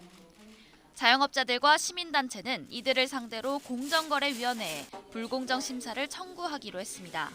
YTN 김혜린입니다. 배달 노동자들이 오토바이를 끌고 도심 차량 시위를 벌였습니다. 낮은 운임 때문에 한 푼이라도 더 벌려면 무리한 오토바이 운행을 할 수밖에 없다며 정치권의 안전 운임제 도입과 운전자 보호법 제정을 촉구했습니다. 김대겸 기자입니다. 배달 오토바이가 서울 도심도로 한 개 차로를 가득 메웠습니다. 배달과 택배 노동자들이 안전한 근무 환경 마련을 요구하며 차량 시위에 나선 겁니다. 단계적 일상 회복 이후 밀려드는 주문으로 한창 바쁠 시간대이지만 100명에 달하는 노동자가 일손을 놓고 거리로 나왔습니다. 저희가 오늘 이렇게 도로 위로 나오게 된 이유는 안전운임제를 요구하기 위해서입니다. 이들의 요구는 안전입니다. 배달과 택배 노동자들은 주문 한 건 한 건마다 운임을 받고 일하는데 임금 체계가 법으로 정해져 있지 않다 보니 목숨을 걸고 일할 수밖에 없다고 호소합니다. 한 건의 주문이라도 더 받기 위해 빠르고 위험하게 달려야 하고 한 푼이라도 더 벌기 위해선 건강을 포기하고 늦은 밤까지 물건을 나를 수밖에 없다는 겁니다. 결국 적정 운임을 법적으로 정하는 안전운임제 도입이 필요하다고 목소리를 높였습니다. 3,000원, 4,000원 이런 금액으로 일을 해야 돼요. 그러면은 건당 많이 해야지만 제가 많이 가져가는, 본인들이 많이 가져가는 구조다 보니까 조금 빨리빨리 2배 이상을 일을 해도 실수익은 1.2배 정도밖에 나지 않는 상황이에요. 그래서 이 최소한의 운임이라도 좀 지켜줘야 되는 게 맞지 않느냐. 운전자를 위한 이른바 라이더 보호법 제정도 촉구했습니다. 과로를 유발하는 배달 플랫폼 알고리즘을 규제하고 갑질업체 퇴출을 위해 배달업체 등록제를 실시해야 한다고 주장했습니다. AI 알고리즘이 초마다 배달료를 바꾸고 있습니다. 그리고 실질적으로 배달 배차를 지시하고 있어요. 이거에 대해서 노동자들이 불합리하다고 생각한다고 하면 배달 노동자들이 요구하는 안전운임제는 화물업계 2개 업종에 이미 도입된 상태입니다. 한국안전운임연구단 연구 결과에 따르면 안전운임제 도입 이후 노동자들의 과속 경험 비율은 11%가량 감소했습니다. YTN 김대겸입니다. 현장에서 민원인들을 직접 만나는 공무원들은 각종 폭언이나 폭행 등 피해에 노출되곤 하는데요. 피해를 막기 위해서 법적 보호장치 마련이 시급하다는 주장이 나왔습니다. 어떤 내용인지 양동훈 기자가 보도합니다. 공무원과 민원인 간 실랑이가 벌어졌습니다. 민원인은 거친 욕설을 섞어가며 언성을 높입니다.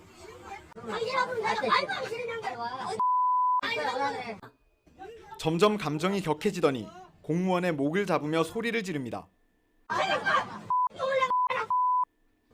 불법 현수막을 단속하러 온 공무원을 상대로 강제 철거를 하지 말라며 위협하는 상황으로 보입니다. 목 부상을 입어가지고 일주일간 병가를 내고 물리치료를 받았습니다. 그리고 정신적인 충격이 너무 컸기 때문에 공무원에 대한 민원인들의 폭행과 욕설은 어제 오늘의 문제가 아닙니다. 지난해 6월 창원에서 민원인이 여성 공무원을 폭행해 실신시키는 등 각종 피해 사례가 이어지고 있습니다. 민원실에 찾아와서 불을 지르는 민원이 가평에서 있었습니다. 횟집에서나 사용하는 칼을 들고 와서 용인시청에서는 흉기를 휘두르기도 했습니다. 게다가 피해 사례가 매년 급증하는 추세를 보이고 있습니다. 공무원에 대한 민원인들의 폭언 폭행 사례는 지난해 4만 6천여 건으로 2019년에 비해 20% 가까이 늘었습니다. 공무원들은 이러한 피해를 줄이기 위해 법적 보호 장치가 필요하다고 주장하고 있습니다. 공무원은 산업안전보건법상 근로자가 아니라서 고객응대 근로자에 대한 보호 조항들이 적용을 받을 수 없는 상황입니다. 지난 4월 폭언과 폭행 등으로부터 대민 업무 담당 공무원을 보호하는 내용이 포함된 국가공무원법과 지방공무원법 개정안이 발의됐지만 아직 법안 소위 단계에 머물러 있습니다. 개정 법률안이 대표 발의는 돼 있는데 아직 지금 법안 소위에서 논의가 안 되고 있거든요. 저희 국회에서 행안위 차원에서 이 법안이 신속하게 통과될 수 있도록 민원인 갑질 피해에 노출된 공무원들이 다른 노동자들만큼 보호받을 수 있도록 대책 마련을 서둘러 달라는 목소리가 커지고 있습니다. YTN 양동훈입니다. YTN은 사유지를 무단으로 썼다가 아예 수업을 못하게 된 학교 소식을 전해드렸는데요. 4주째 등교 중단 사태가 이어지자 교육청이 원격 수업을 결정했는데 학부모들은 반쪽 정상화일 뿐이라며 여전히 불만을 표하고 있습니다. 김민성 기자입니다. 전북 전주예술중고등학교. 주변 사유지를 땅 주인 허락 없이 쓰다가 법원의 철퇴를 맞아 학교의 수도와 전기 공급이 끊겼습니다. 그렇게 4주째 이어진 수업 파행 사태. 결국 참다 못한 학부모들이 나섰습니다. 중고등학교 벌써 4주째 학교장 재량 수업이 웬 말이냐 웬 말이냐 웬 말이냐 특권을 보장하라 보장하라 보장하라. 사인 간의 법적 분쟁에 관여할 수 없다며 상황을 지켜만 보던 전북교육청. 뒤늦게 원격 수업을 시작하겠다며 임시 방편을 냈습니다. 또 재단 이사장이 오는 25일까지 시설을 정상화하지 못하면 임원 취임 승인을 취소하겠다며 강경 대응을 시사했습니다. 그러나 학부모들은 예술에 특화된 학교 특성상 원격 수업은 반쪽짜리 대책이란 입장입니다. 저희가 원하는 거는 정상적인 수업을 원합니다. 지금 학생들과 선생님과 한자리에 모여서 기존처럼 웃으며 떠들면서 얼굴 보고 하는 그런 실질적인 수업을 원하는데 또 무책임한 태도로 일관하는 학교재단 이사장에 대해 교육청이 강제 조치를 망설여선 안 된다고 강조했습니다. 학생을 볼모로 답은 무책임한 학교 경영을 하고 계셔서 이사장님은 물러나고 전라북도 교육청은 임시 이사를 파견한다고 하는 약속을 꼭 지켜주시길 바랍니다. 학교의 불법 행위와 교육당국의 소극적 대응이 맞물려 장기화한 학습 중단 사태. 어른들의 잘못이 고스란히 학생들의 부담으로 전가되는 이 상황을 학생들에게 어떻게 설명할지 참 난감합니다. YTN 김민성입니다. 네, 월드컵 본선 10회 연속 진출을 노리는 축구대표팀이 오늘 저녁 아랍에미리트를 상대로 월드컵 최종 예선 5차전을 치릅니다. 벤투호는 해외파 손흥민과 김민재, 황희찬이 주축으로 나서서 부상으로 빠진 공수주축 황의조와 김영권의 빈자리를 채울 계획입니다. 벤투호는 오늘 경기에서 반드시 승리해 조 2위권을 굳힌 뒤 17일 치러지는 이라크와 원정 6차전에 유리한 조건으로 임한다는 계획입니다. 아랍에미리트는 불안한 수비 탓에 조 4위에 머물러 있지만 브라질 출신 공격수들은 수준급이라는 평가를 받고 있습니다. 연일 찬 공기가 지속적으로 유입되면서 때이른 추위가 이어지고 있습니다. 오늘도 아침과 낮 기온 모두 이맘때 가을보다 4, 5도가량이 낮겠는데요. 따뜻한 옷차림 잘 챙겨주시기 바랍니다. 출근길 중부지방은 모처럼 맑은 하늘이 드러났지만 남부 곳곳으로는 약한 비가 산발적으로 이어지고 있습니다.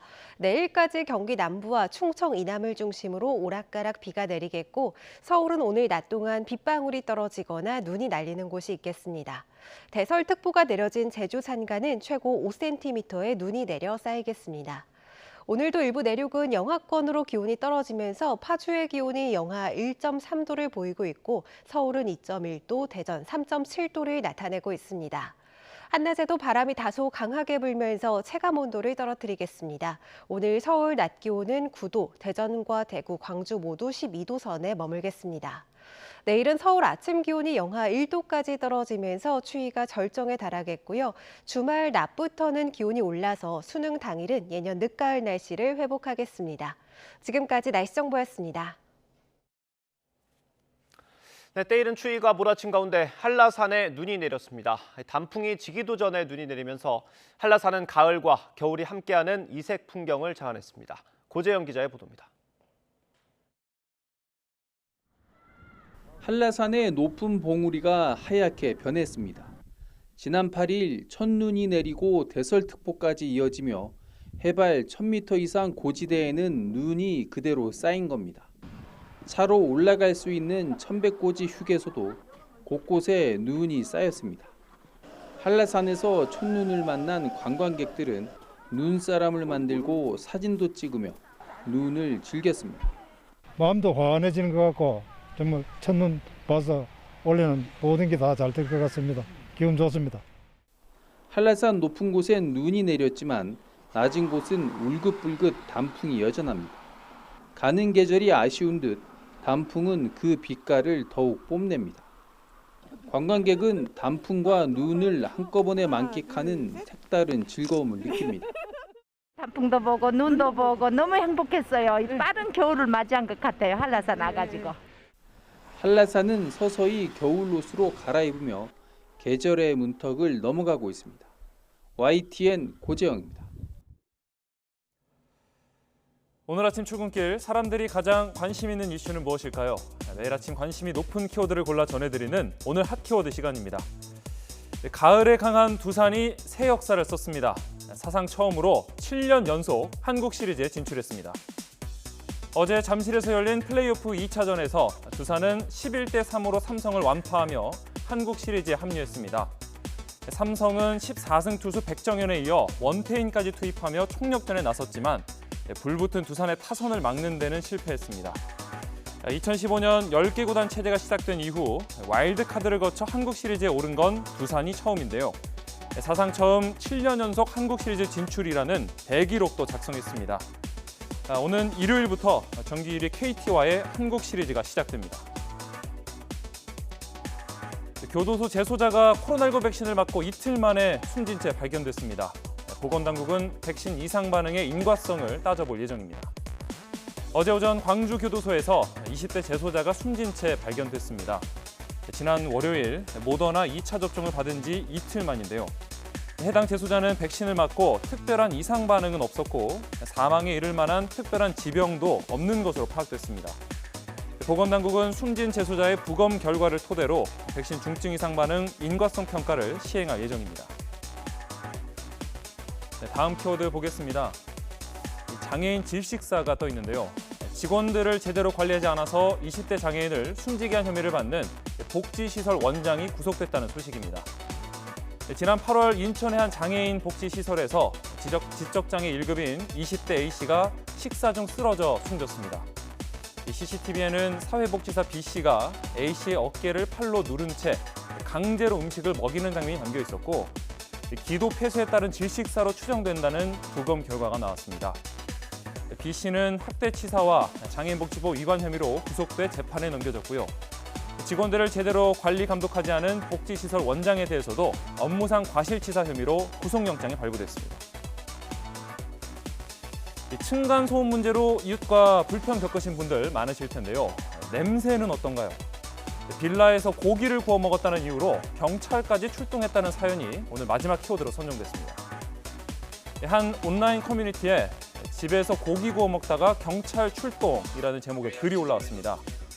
작성자는 집에서 고기를 구워 먹던 중 옆집에서 찾아와서 딱 봐도 월세인데 남의 집에서 고기를 구우면 되느냐 이렇게 따졌고요. 결국 옆집의 신고로 경찰이 출동했다는 사연을 올렸습니다. 누리꾼들은 황당하다는 반응인데요. 고기를 먹는데 월세 전세가 어디 있나? 편하게 고기 먹으려면 빚내서 내 집 마련해야 하나? 라며 꼬집었습니다. 또 한편으로는 음식 냄새, 담배 냄새가 자주 나고 너무 심하면 짜증나기도 한다면서 그래도 경찰 신고는 지나쳤다 이런 반응도 있었습니다. 지금까지 오늘의 핫 키워드였습니다. 네, 굿모닝 YTN 이어가겠습니다. 물류대란까지 우려됐던 요소수 부족 사태 조금 숨통이 트이게 됐습니다. 중국에 묶여있던 요소 2,700톤이 우리나라로 출발했습니다. 이후에 계약한 18,700톤에 대해서도 중국 측으로부터 수출 절차를 정상적으로 진행하겠다는 확약을 받았습니다. 홍주혜 기자입니다. 중국산 요소 수급에 비상이 걸리자 우리 정부는 국내 반입을 앞당기기 위해 중국 측과 다양한 경로로 소통했고 첫 결과물이 나왔습니다.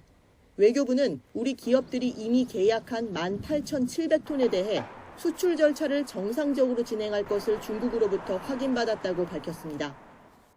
요소 2만 톤 정도가 대기 상태였는데요. 그 협의가 잘 돼서 이게 아마 조만간 해결이 될 것 같습니다. 그러면은 한 2만 톤 정도면은 상당 부분 이런 어려움을 해소할 수 있을 걸로 생각이 됩니다.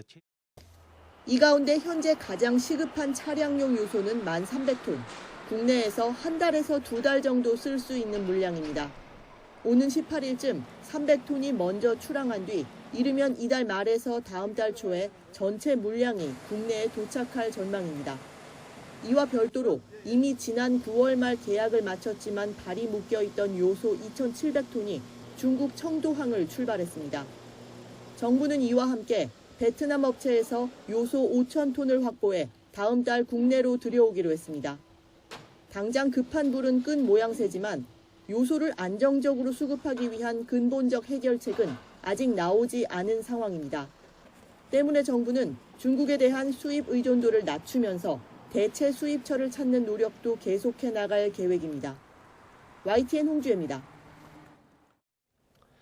일단 화물차를 운행하는 관련 업계는 한숨 돌리게 됐다는 반응입니다. 다만 임시 방편에 불과한 만큼 근본적인 대책이 나오지 않는다면 충격파는 반년 넘게 갈 수 있다는 우려도 나오고 있습니다. 권남기 기자입니다.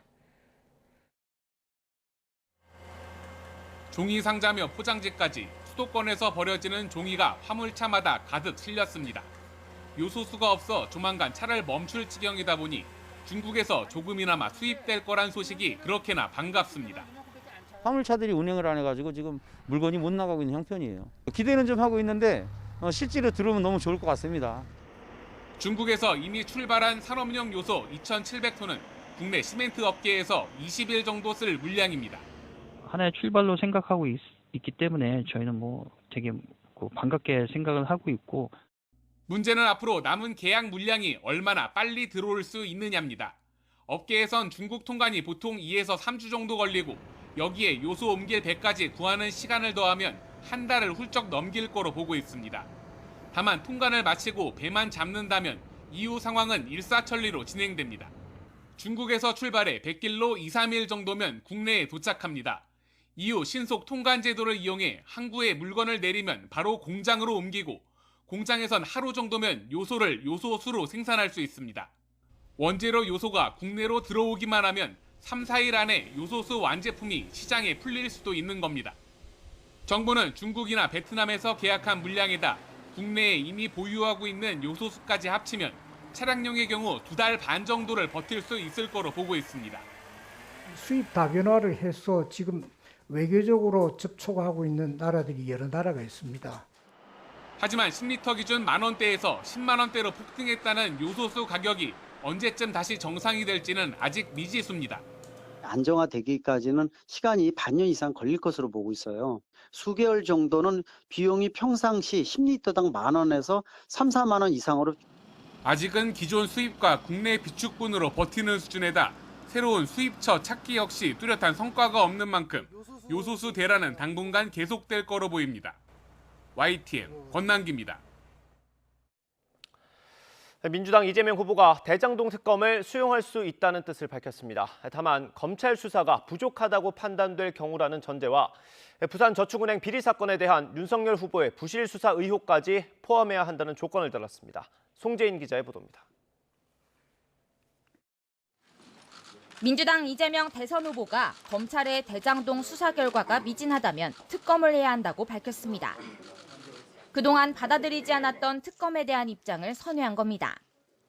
검찰의 수사를 일단은 국가기관이 하는 일이니까 지켜보되 미진한 점이 있거나 또는 의문이 남는다면 저는 그게 특검 형식이든 어떤 형태로든 더 완벽한 철저한 진상규명과 다만 몇 가지 조건을 달았습니다.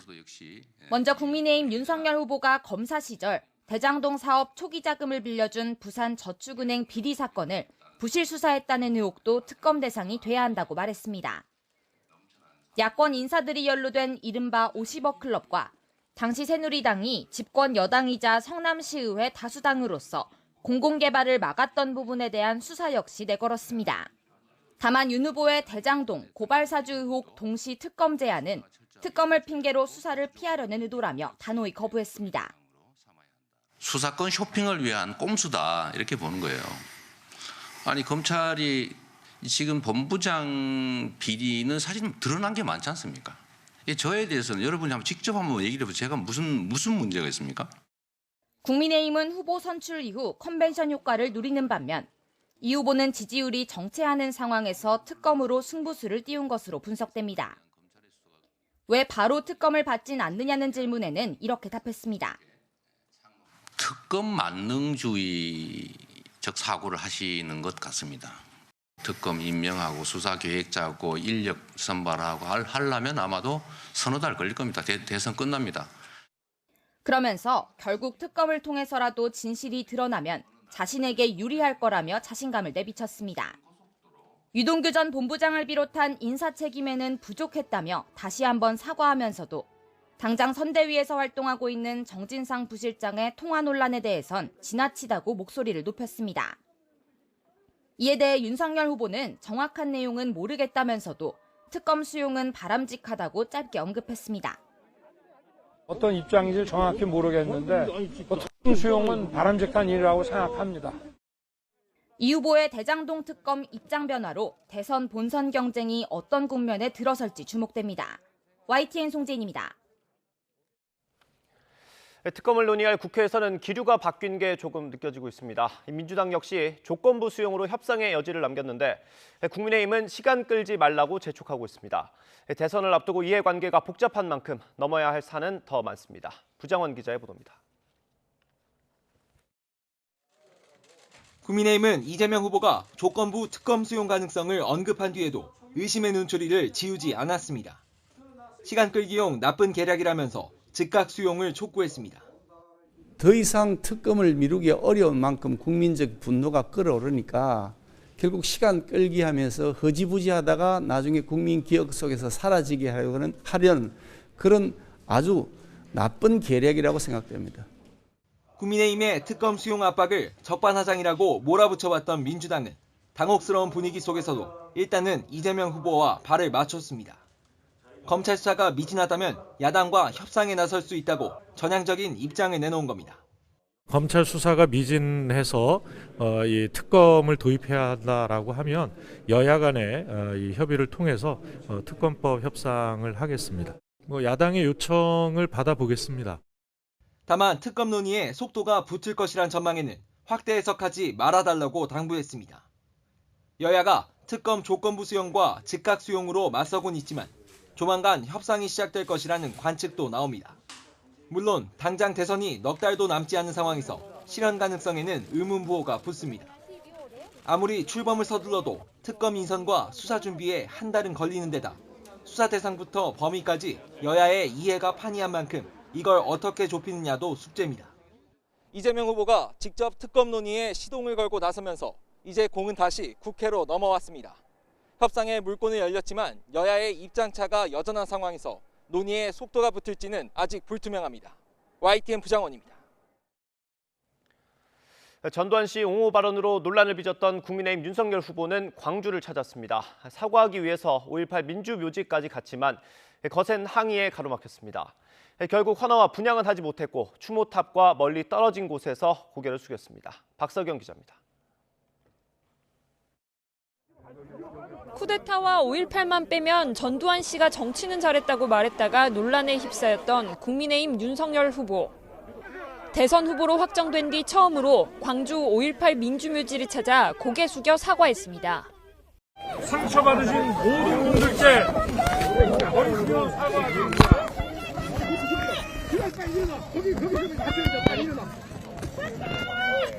대한민국의 민주주의를 위해 피와 눈물로 희생한 것을 똑똑히 기억하고 있습니다. 사과의 뜻에서 첫 지방 일정으로 호남을 택한 겁니다.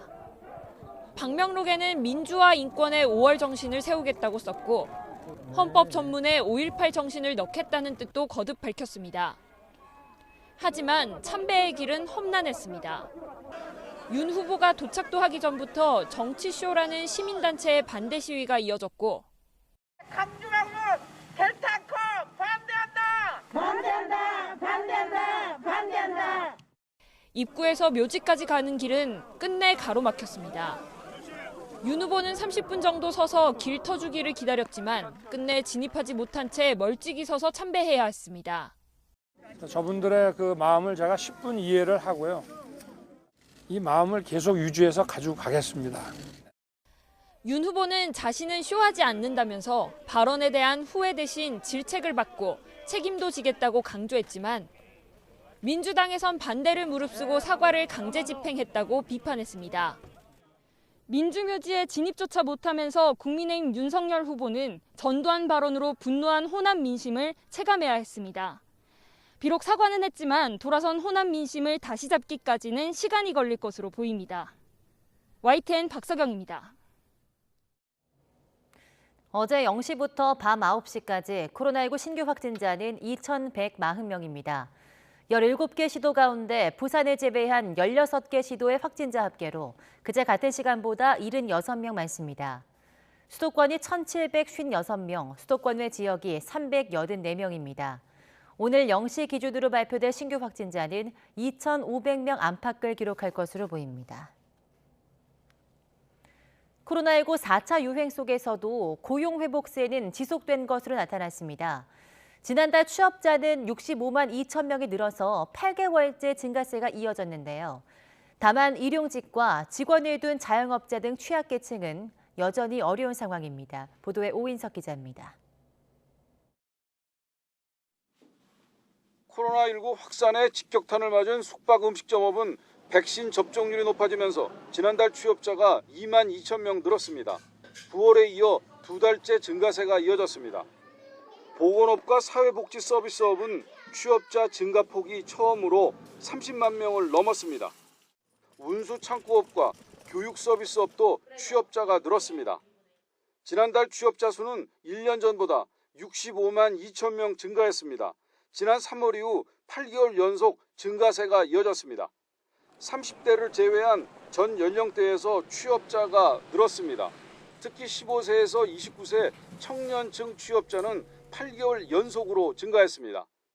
사회적 거리두기가 지속되는 가운데 비대면 디지털 전환, 수출 호조, 작년 기저효과 등으로 취업자는 8개월 연속 증가하고 실업자와 비경제활동 인구는 감소하였습니다.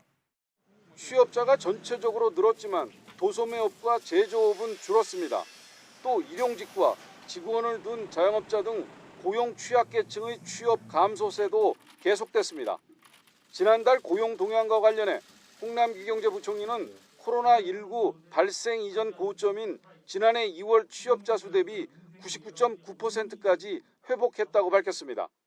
그러면서 서비스업을 중심으로 민간 일자리 회복세가 이어지고 공공, 준공공 부문도 고용시장의 버팀목이자 민간 일자리 마중물로 역할을 지속하고 있다고 평가했습니다.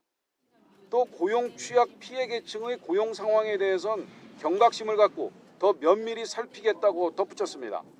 정부는 소비 쿠폰 전면 재개와 코리아 세일 페스타 등을 통해 민간 일자리 회복세가 가속화하도록 적극 지원하기로 했습니다. YTN 오인석입니다. 최근 공시지가 1억 원 이하인 이른바 저가 아파트를 법인이나 외지인들이 대거 사들이는 움직임이 당국에 포착됐습니다. 1억 원 이하는 세금 규제 대상이 아니란 점을 노린 투기 수요로 보이는데요. 정부가 대대적인 조사에 들어갔습니다. 보도에 김호준 기자입니다. 정부의 강력한 규제로 오름세가 한풀 꺾인 부동산 시장. 특히 서울 아파트 매수세는 8주 연속 하락했습니다.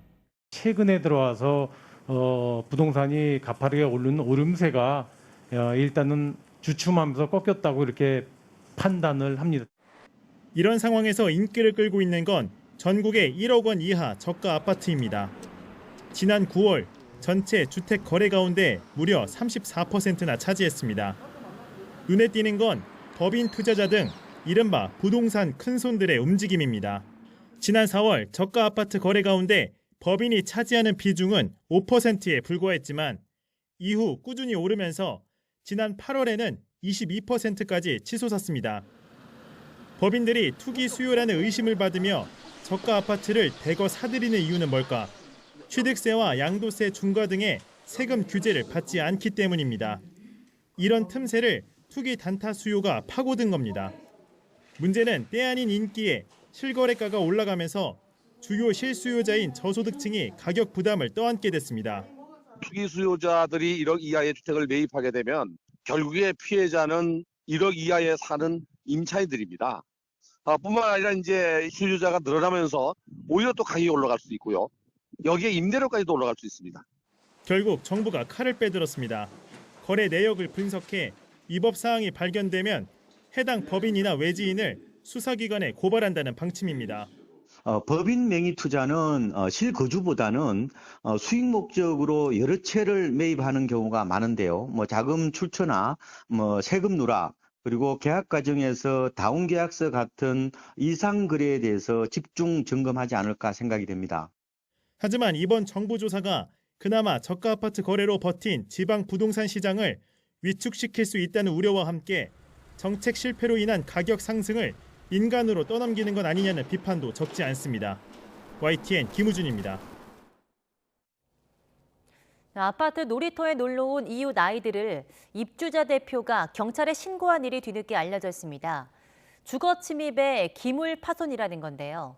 아이들이 뛰어놀다 생긴 일이 법적 분쟁으로 번진 것이 씁쓸하다는 반응이 나오고 있습니다. 신주명 기자입니다.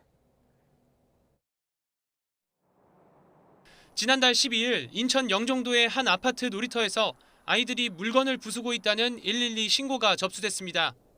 신고를 한 건 아파트 입주자 대표. 길 건너 아파트 단지에서 온 아이 5명이 입주민의 사유재산인 놀이터를 무단으로 침입하고 놀이기구를 파손했다는 겁니다. 입주자 대표는 신고 뒤 아이들을 관리실로 데려가 경찰과 학부모들이 올 때까지 돌려보내지 않았습니다. 한 아이는 입주자 대표가 남의 놀이터에 오면 도둑인 거 모르느냐며 커서 아주 나쁜 도둑이 될 것이라 했다고 적었습니다. 하지만 아이들은 형사처벌이 불가능한 만 14살 미만의 촉법소년으로 오히려 입주자 대표에게 감금 혐의를 적용할 수도 있다는 게 법조계의 판단입니다. 꼭 잠금 장치가 있어야 된다거나 이런 게 아니고 부모에게 연락할 수 있는 휴대전화마저도 사용할 수 없도록 만들었기 때문에 감금이 적용될 가능성이 굉장히 높아 보입니다. 네.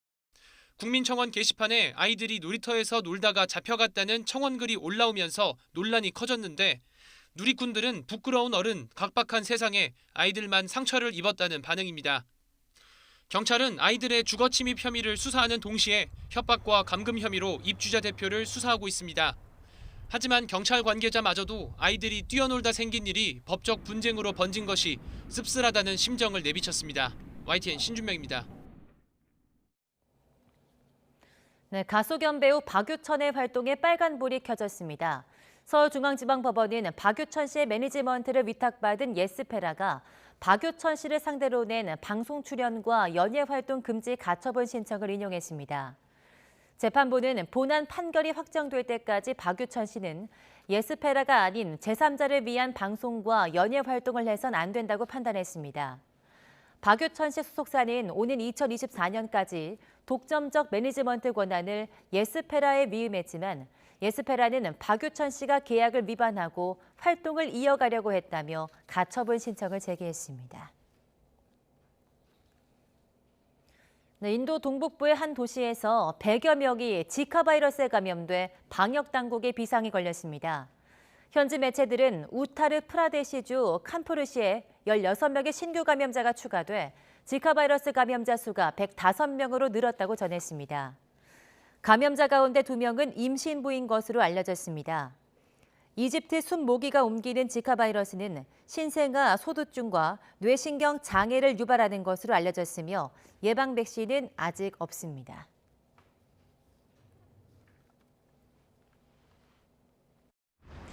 오늘 아침도 때이른 추위가 이어지고 있습니다. 현재 서울 기온은 2.3도로 어제보다는 조금 높지만 여전히 예년 기온을 3도가량 밑돌고 있는데요. 한낮에도 서울 기온은 9도 선까지 오는데 그치면서 종일 쌀쌀한 날씨를 보이겠습니다. 따뜻한 옷차림으로 보온에 신경 써주시기 바랍니다. 오늘 출근길 중부지방은 대체로 맑지만 남부지방에는 산발적으로 비가 내리는 곳이 있습니다. 낮 동안 다시 서해상에서 비구름이 발달해서 유입되겠고 내일까지 경기 남부와 충청 이남에 5에서 20mm의 비가 오락가락 이어지겠습니다. 특히 대설특보가 계속되는 제주 산간에는 최고 5cm의 눈이 더 내릴 것으로 보입니다. 오늘 아침 추위는 여전합니다. 현재 강원도 설악산의 기온은 영하 9.6도까지 떨어졌고요. 대관령은 영하 2.3도, 파주는 영하 1.3도 등 중부지방에서는 영하권을 보이는 곳이 많습니다. 낮 기온은 서울이 9도, 대전과 광주, 대구 12도로 어제와 비슷하겠고요. 찬바람에 낮 동안에도 종일 쌀쌀하겠습니다. 내일은 서울에서도 첫 영하권 기온을 보이며 때이른 추위가 절정에 달하겠습니다. 다행히 주말 낮부터 추위는 점차 누그러지겠고 다음 주 순둥일에는 이맘때 늦가을 날씨를 되찾겠습니다. 현재 강풍주의보가 내려진 강원 산간은 오늘 오전까지 초속 25m 안팎의 매우 강한 바람이 불겠습니다. 시설물 관리와 안전사고에 주의해 주시기 바랍니다. 지금까지 상암동 야외 스튜디오에서 YTN 홍나실입니다.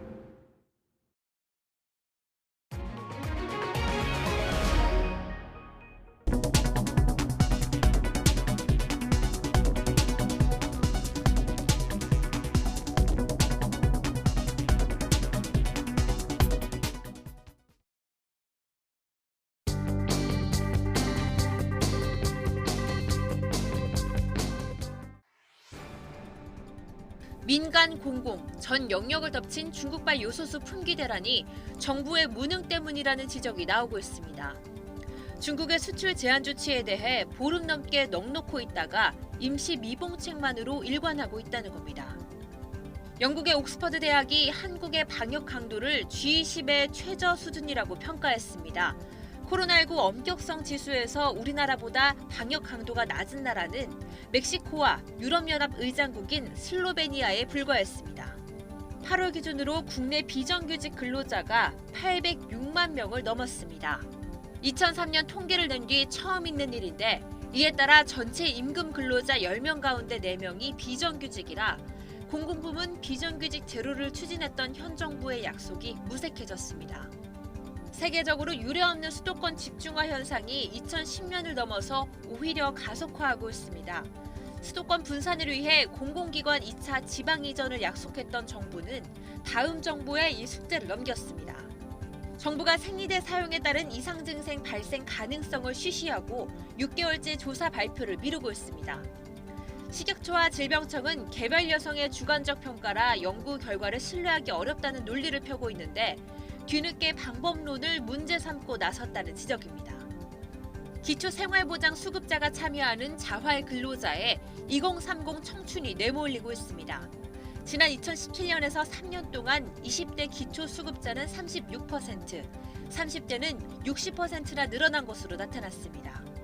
종부세 고지서 발송을 앞두고 다주택자를 중심으로 세금 폭탄을 맞게 될 것으로 보입니다.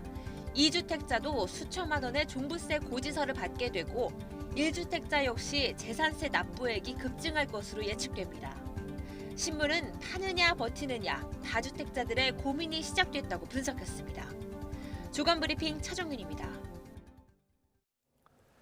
이상으로 굿모닝 YTN 마치겠습니다. 잠시 후 YTN 24가 이어집니다. 시청해주신 여러분 고맙습니다.